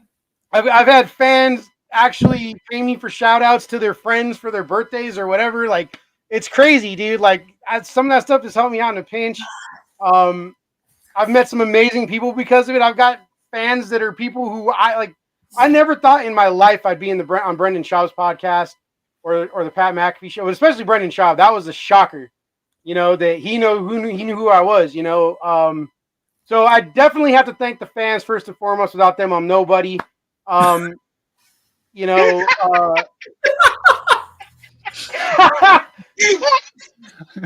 see, this is why outrageous. Shout out. That's the most important shout out. She's gonna do a little small one right now. Cause shout out for that. That's so dope. But you know, my friends, my training partners, I gotta shout out all of them. My coaches, you know, Jerry Montez at the lab, JJ Leopold, all of my karate instructors, you know, Shion John Ramsey, Sensei Linson, senseis from the past that haven't been around in a while because they moved on to other things, like Sensei Poston, Sensei Salazar. I've trained with a lot of people. Kazeka Muniz, even though that wasn't a very long run because he moved out into another gym somewhere else. Okay. My daughter for being there at that first event, you know, watching me knock out Detail. I wish I could have gotten a picture of her face. And most importantly, oh, you know what? Actually, before that, I got to shout out No Vaden and Trash Panda for being some of my biggest sponsors and biggest. If anybody's ever wondering why we give him so much shit, this is it right here, bro. This You guys asked me to thank people. I got a lot of people. You guys realize what you're watching right now. Yeah. If There's she 46 people watching this. The people you're naming are not one of them. Rachel. Okay. Well, congrats, man. Congrats again. Let So me 2000 explain what you people just saw. Because me and White don't know what we saw. Daniel was saw. Oh, we know very well what we saw. Yeah, yes. If Chimigani could get paid to stroke his own cock, I mean, that's what you just saw. That was amazing. Dude, 619, you have no room to talk to because you stroke yourself off all day, every day. Shut the hell up, bro. On camera, off camera. Dude, everything that comes out of your mouth is stroking your own ego, dude. I'm taking notes. Bro, you're sponsored by Jergens. You stroke yourself so much. Shut the hell up. Fucking amazing, Shimigami. My fans, like, that was fucking crazy, dude. And you kept going and going, and you get wet on the back laughing, and you keep going and going and going. That was fucking amazing. I'm taking notes. Well, congratulations. Yeah, before y'all keep going, I know that y'all got like 10 more jokes lined up. Hey, 619, buy a gi. I'll shut you up in the ring, dude. I'm down. We gotta do it. So somehow Shigani, me and a gi. I mean, let's do it. I'll loan you a gi. Fuck it. I don't think you wear. Actually, you guys probably do wear the same size. He could wear one of my gis. It would fit him. There you go. There you go. He got a little thickness to him. 619. He's a fat boy. I'll fill that in. Dude, he's drinking too much tequila and eating too many tacos, man. I've seen all the stuff he posts. Hey, not the stomach part, bro. My man Shinigami can fill the stomach out of a gi, bro. My man Shimmy has that sexy fupa. You know what I mean? More pushing for the cushion. You know what I mean? Oh, bro. I'll ease that shit right out the way. Congratulations, man. You definitely demonstrated a big heart, and we're honored to give you that award. And so we appreciate you for being on the show and for continuing to, being persistent and even overcoming some of the obstacles that you had to overcome last year. Bro, why are you stapling your fingers like that? How you do that? He does. He was like, was you praying for a second? I thought you was atheist. That was that fucking Steven Seagal club. All right, y'all. All right, Shannon. He was like, thank you, bro. Jesus, for finally giving me an award after 72 nominations. All right. The great Jimmy Gunny, ladies and gentlemen. I felt like if I didn't stop that, y'all are going to go for the next hour just roasting him. Bro, I got all night, bro. I got all night. No. The best part, Shimmy Gunny is in his world. He's going off. My fans in Africa. My fans in Brazil. I got fans, everybody. Thanks for the kick heard around the world. You hear what in the background? All right. I was dying when everyone go, all right. Bro, okay, hey, and if you're watching this and you don't understand why we're giving Shinny so much shit, is because we love Shinny. Like, Shinny's been a part of this, and a major part of the group. There's nobody that's more viral than Shinigami. Like, when he says he's got fans, he does. He has people. I see him on his Instagram all the time. Across the board. I said, however, they don't know him. We do. So we love to give him shit. That's just what we do. All right. With that, gentlemen, we come down to the last award, and it's our biggest award, and that is Fighter of the Year. Ooh. And so in your head, how do you determine if someone's a fighter of the year candidate? If you were to not choose a person, but what are the parameters that you're measuring? Well, we got to them? take into account how prolific they are. Like, how often do you fight? How often do you compete? That's first and foremost. Do we see you in the cage often? Secondly, how well did you do? Like, your performance. A fighter of the year, if you look back at all the categories that we just had, he encompasses the majority of them. He's entertaining. He's prolific. You know what I mean? He's got some KOs. He's got some subs. He's just a very all-around good fighter and somebody that we want to speak on. How about yourself, 619? How do you determine if someone's the fighter of the year? Man, to be the fighter of the year in Streetbeefs is crazy. Talking about hundreds of fighters, you know what I mean? Like, to pick one means, you had to fight multiple times, and again for free. Nobody's paying you. It's not for free. It costs us money to do. You're driving yourself, whatever, an hour, 2, 3. You've heard 5-hour drives, right, guys? For our branch, that drive 5 hours from Sacramento to Vegas, from San Diego to Vegas, from further out. So, and then fight multiple times out your own pocket just for the love of fighting. Did this dude just say Lord Bestaban? Who is Emmy? Who are you? That might be Lord Bestaban's burner account right there, huh? It might be. He might be just voting for himself, brother. Yeah. Well, yeah, it's a big deal, man. To pick one guy out of all the guys you've seen tonight, all these legends, to pick one guy. I'm curious. I have no idea who it is. I can't wait. Well, there were tons who were nominated, and the judges selected theirs. And so what we're going to share now is all the fighters who made it to the final stages. Yep. Look at the names of this. Like, you think about some of these guys. You got Duva, who is an absolute murderer. Like, not only has he got a phenomenal skill set, he's extremely dangerous. Other guys like Battleborn and Crazy Legs, who are not only they're prolific, they pull the win off from the jaws of defeat on occasion. You know what I mean? Yeah, you have fireworks behind you. That was fucking cute right there. How'd you do that? Wait a minute. That's TME? TME, where the fuck you been, bro? What's happening? Anyway, sorry. Go ahead. Announce them. Fighter of the year. My bad. Well, before we announce, I just wanted to show the finalists, right? And so you have all these fighters who made it to the final round. And after this round, they chose the top 3 finalists. And as you saw in the next clip, you have Crazy Legs, you have Battleborn, you have King Kai. 2 of them from Scrapyard, 1 from West Coast, Streetbeefs West Coast. Which is really tough. If you've seen those fights, you've seen those fighters, you know that it's going to be an action-packed no matter who is. Absolutely. And 2 of those fighters actually fought each other. So Battleborn and Crazy Legs fought each other out here in the Hot Box. Yeah. And so if I were to ask you, if you were to determine between those 3, who do you think, from your opinion, should get it? In my opinion, is Battleborn. And the reason is Battleborn is because you got to take a guy who started damn near 0-4, 0-5. Like Battleborn, when he first started fighting, he was just getting his dick beat in by everybody. You know what I mean? He was losing fights left and right. And then one day he just woke up and started knocking people the fuck out. And then out of nowhere, he's holding the title. You know what I mean? He made a phenomenal run last year. And all that happened last year. It didn't happen. It's been a 3-year journey, but those first couple years was him trying to figure out who he was. You know what I mean? So I would have to say Battleborn. How about yourself, 619?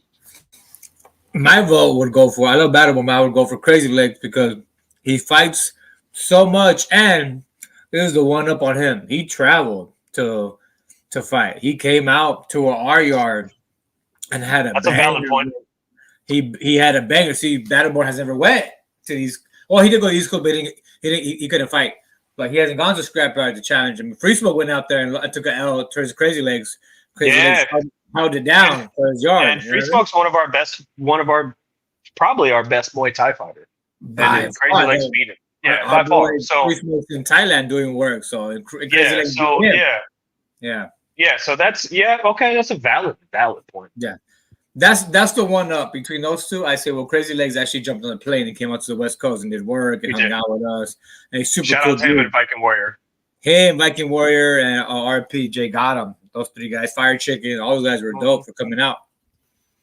Yeah, and he didn't just do it once; he did it twice. His opponent didn't show up the second time. Yes. And so Crazy Legs could have 2 West Coast fights last year, but he only had 1 just because of his opponent dropped out. And so with that, we are going to announce who is the winner.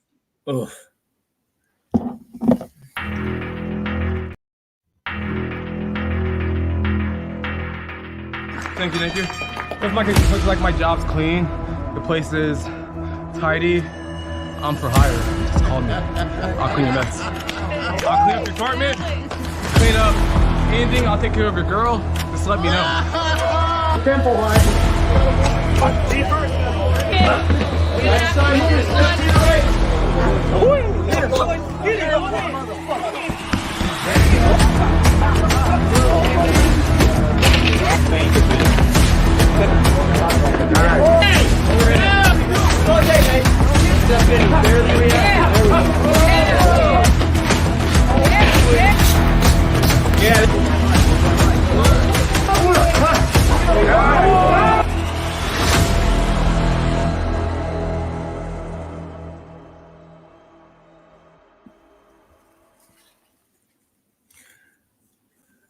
That French maid outfit is insane. That's Wedo's favorite outfit. I'm like, bro, you gotta stop. I can only get so hard. Yeah. Yeah, unfortunately, he could not be on the show tonight. And so congratulations to Crazy Legs. I mean, what are your thoughts about him winning? I think it fits. I mean, 619's got a lot of points right there. He's just as prolific as any of the other 2. And he traveled.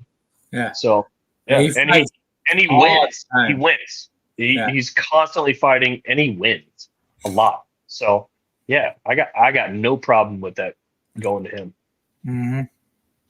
All right, there you have it. He is the fighter of the year from last year.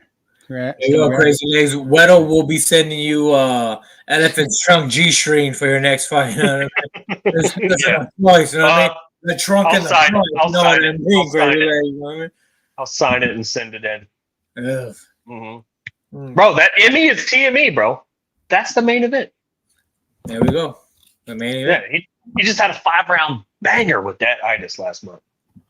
Complete Yeah, robbery. he won Scrapyard too. That makes Fight of the sense. year for Bro, Scrapyard Crazy too. Legs he's great, man. He really is. He's very entertaining, super chill, super cool dude. Yeah. So yeah, absolutely. I love the fact that it went to him. That's dope. All right, gentlemen. Well, any reflections of today's show? Anything that surprised you? Anything that was a touching moment, or any just parting words for the audience, those who are tuning in? Go ahead, bro. Go ahead, Weddle. I started it. You finish it. That's a good So, point. yeah. Shout out to Samoan Beast. Keep an eye on that dude. Like, he's a rising star. Honestly, I don't expect him to fight for Street Beef much longer. I expect him to hit the amateur circuit. Some of the other people that got awards, great job. I'm very proud of a lot of you guys. I mean, some of you, Battleborn is a very good example. I know he didn't win, but he's fought really hard to be where he is. Hold on. Hold your thought for a second. Viking Warrior. Good, because I got way too high to be talking to motherfuckers right now. Hey, Viking Warrior. So let me just give context for those. Viking Warrior won Fighter of the Year last year, right? Yeah. So he was last year's Fighter of the Year. And did you just hear who won Fighter of the Year this year? No, who did? Crazy Legs. Hey, yeah, that's my boy. Scrapyard right there, back to back. Scrapyard, I mean. That's what's up, man. Congratulations, Hey, man. fam, you should grow the beard again, bro. You should grow the I beard. missed it, man. I need it back, bro. You do. I need it. I know. You have to change your fight name to Q-Tip here soon. Yeah. No lie. So how y'all doing though? Good, man. Heard you got Scrap Talk coming up again too. I'm excited about that. Yeah, hell yeah, bro. Hell yeah. Yeah. Why do Whenever wanna you do another season. They should do, bro. What'd you say? I said, why'd you want to do it for another season? Well, I was always down for that from the beginning, but not everybody was, so that's part of the reason why I got delayed. But hey, I'm still here, man. I like the shit. I always, wanted to keep it continued, so let's just keep it going. You feel me? How do you feel about your replacement for Jay Gotham? Crazy Legs. You think the chemistry gonna be on point still? Nobody can replace that Gotham, baby. What you talking about? Hey, They can't. nobody. Hey, first episode, y'all need to find out what Crazy Legs freestyle game looked like. Oh man, we already touched it. Yeah, I definitely want to hear it. If it's better than the Canadians' epic freestyle skills, I mean. Bro. It better be better than that, motherfucker. I could take the camera to my 6-year-old daughter's room right now and put her just say, "Hey, freestyle," and it'd be better with the Canadian spit. Yeah, I bet. Trash, For real. bro, trash. And then he stopped for 30 minutes to write some verses, and they were still trash. And then came with the most blackest bar. Trash. Wow. One bar. This motherfucker tried to rhyme with Matrix. And did it even rhyme? I don't remember it rhyming. No, he never rhymed. He said the word Matrix. Almost as bad as this fucking movie. You know what I mean? Like, I don't know. Oh, that movie was. Oh my god. That movie was nuts. Yeah, that movie's wild, bro. So wild. Like, how do you actually look your friends in the eye after you drop a movie like that, where you just Your girl. How does your girl kiss you after that? bro, exactly. Maybe she's into that shit. Who knows? Actually, wait. So you wrote, produced, directed, and filmed this motherfucker? So this is like punching the bitch, strangling the bitch, raping her. Like this is what you think about it. Crazy. That boy wild out there, bro.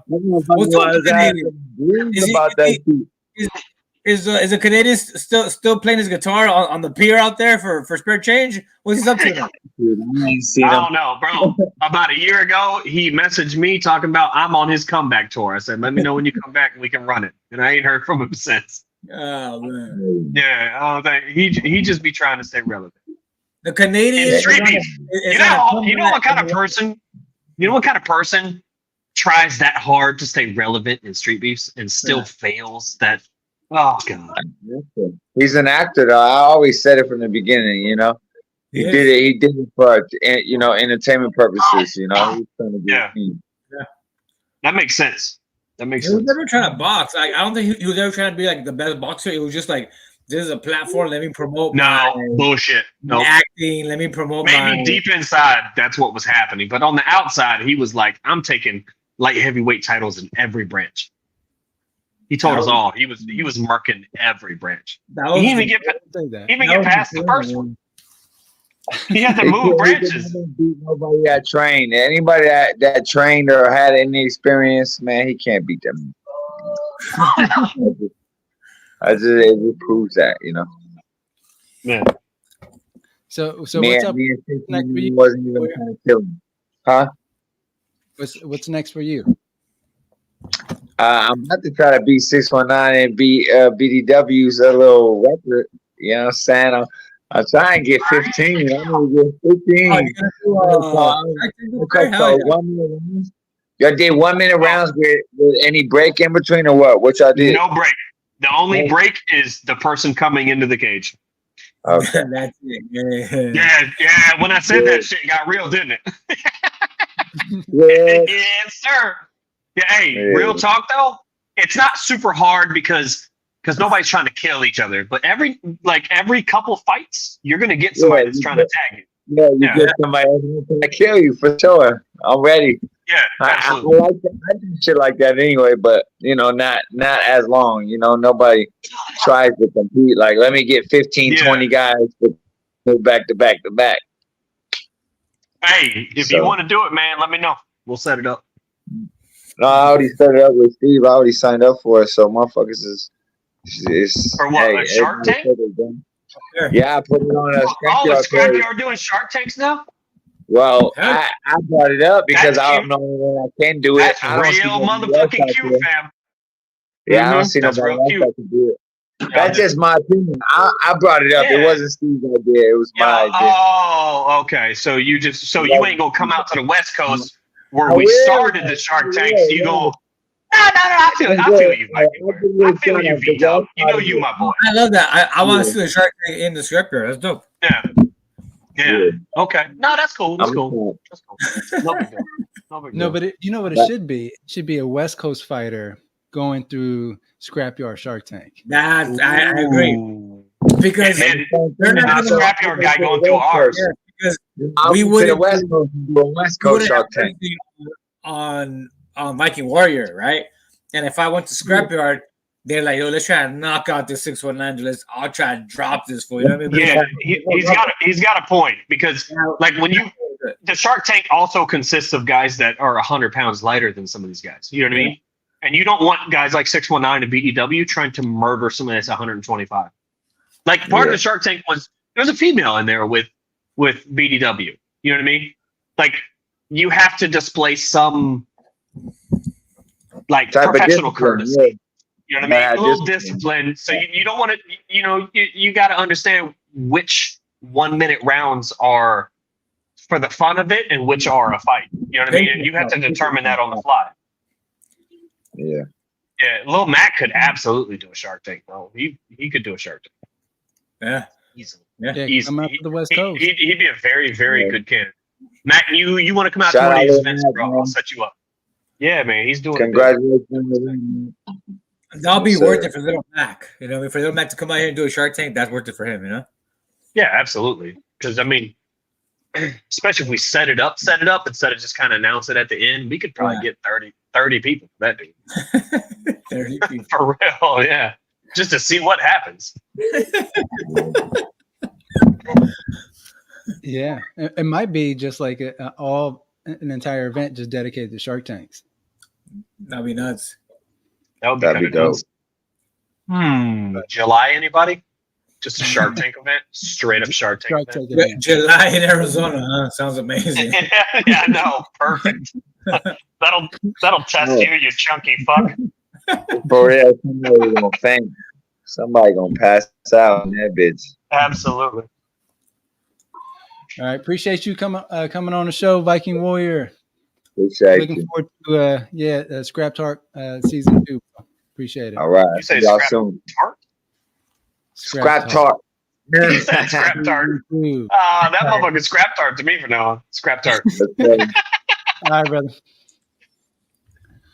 That's funny. Bro, Matt got a sponsor?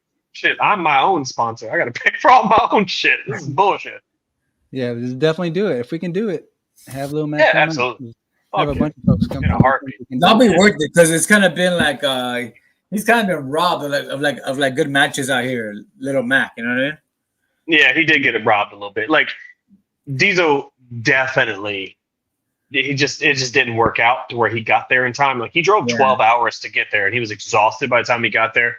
He had to leave late for a couple reasons, blah blah blah. But it just didn't turn out to be the fight that Little Mac deserved, especially after all that shit talking. Jesus Christ, he was lighting him up. Epic. Oh, it was very epic. Yeah, so a Shark Tank for Little Mac would be insane because especially if Diesel's in it. he'll be Because you know trying to knock out. at least one round that shit will be popping. Yep, absolutely. I need that first round. I'll be badass. Like if Little Mac starts off the Shark Tank with Little Diesel. Yeah, Diesel, I think you need to focus on winning rounds with your girl before you even jump back in the cage right now, oh boy.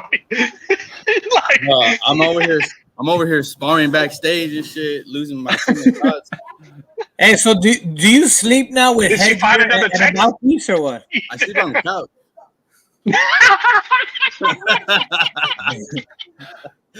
No, this is not from my girl. This is from sparring, actually.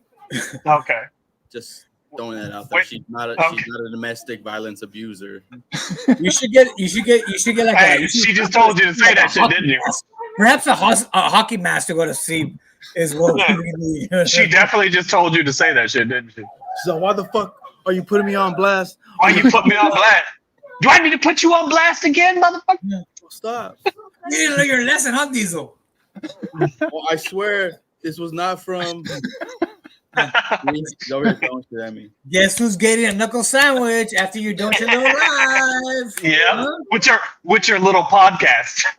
Yeah, first, second, third, shit every round, but best believe it will be one and done with you now. Okay. Woo! I can't wait to go to sleep. I don't need to get He's an evil Diesel now. He knocked somebody out, so you better respect him. I'm juicing. Well, you've been juicing since we've known you, bro. Don't even act like that's new. This motherfucker been on steroids since he fell out of his mom.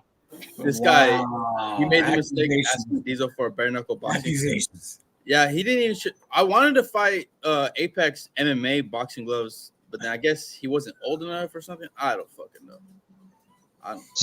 You wanted to fight Apex bare knuckle or what? No gloves. No, I don't want to fight bare knuckle, dude. What the That's fuck? crazy. No, that sounds like a terrible idea. I wouldn't do that. Money. I got a lot of real sensitive bones in this fucking hand. I don't need Max probably been sipping a bit tonight because he's real vocal. Hey, good for Mac. I like Mac. I'm a fan of Little Mac, man. I love me some Little Mac. I drove him back from the event one time. He's a cool ass dude, man. I watched his fight live, and that was a good ass fucking fight. It was a very good fight. Yeah, very he slipped in the beginning, and they called it a knockdown. I thought that was bullshit. Yeah, he said definitely have been. He been sipping, but yeah, man. All right, gentlemen. Well, it's been a great show. Any last parting words for the folks before I tune us out? Do cardio. Love y'all. Thanks for watching. You know what I'm saying? 619. April 20th, Lil Mac next fight. Watch it. Yeah. Weddle's event. We're all back. All the heavy hitters. Yeah. We all fight at Weddle's Palace. You know what I mean? The chicken coop. You know what I'm talking about.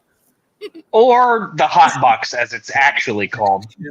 Are you the next? Are you the next shit stain? Come and find out March 29th. Yeah. All right, cool. If you haven't subscribed, please subscribe to all these channels. Right, you support one channel, you support Street Beefs as a movement. So please support the channels, watch the videos, share them, and then also. Attention, fearless fighters! Elevate your strength and style with Ascari Fighter fight gear, the ultimate fusion of fightwear and streetwear since 2015. Join the ranks of unapologetic raw power, resilience, and honor. No excuses, no fear. Embrace the battle. Conquer every aspect of life. Get yours at ascarifighter.com for warriors who dominate. Tune in to Table Talk for more inspiration. Wow, man. Shout out to Hard in a Fight. If you haven't subscribed, what are you waiting for? That's right.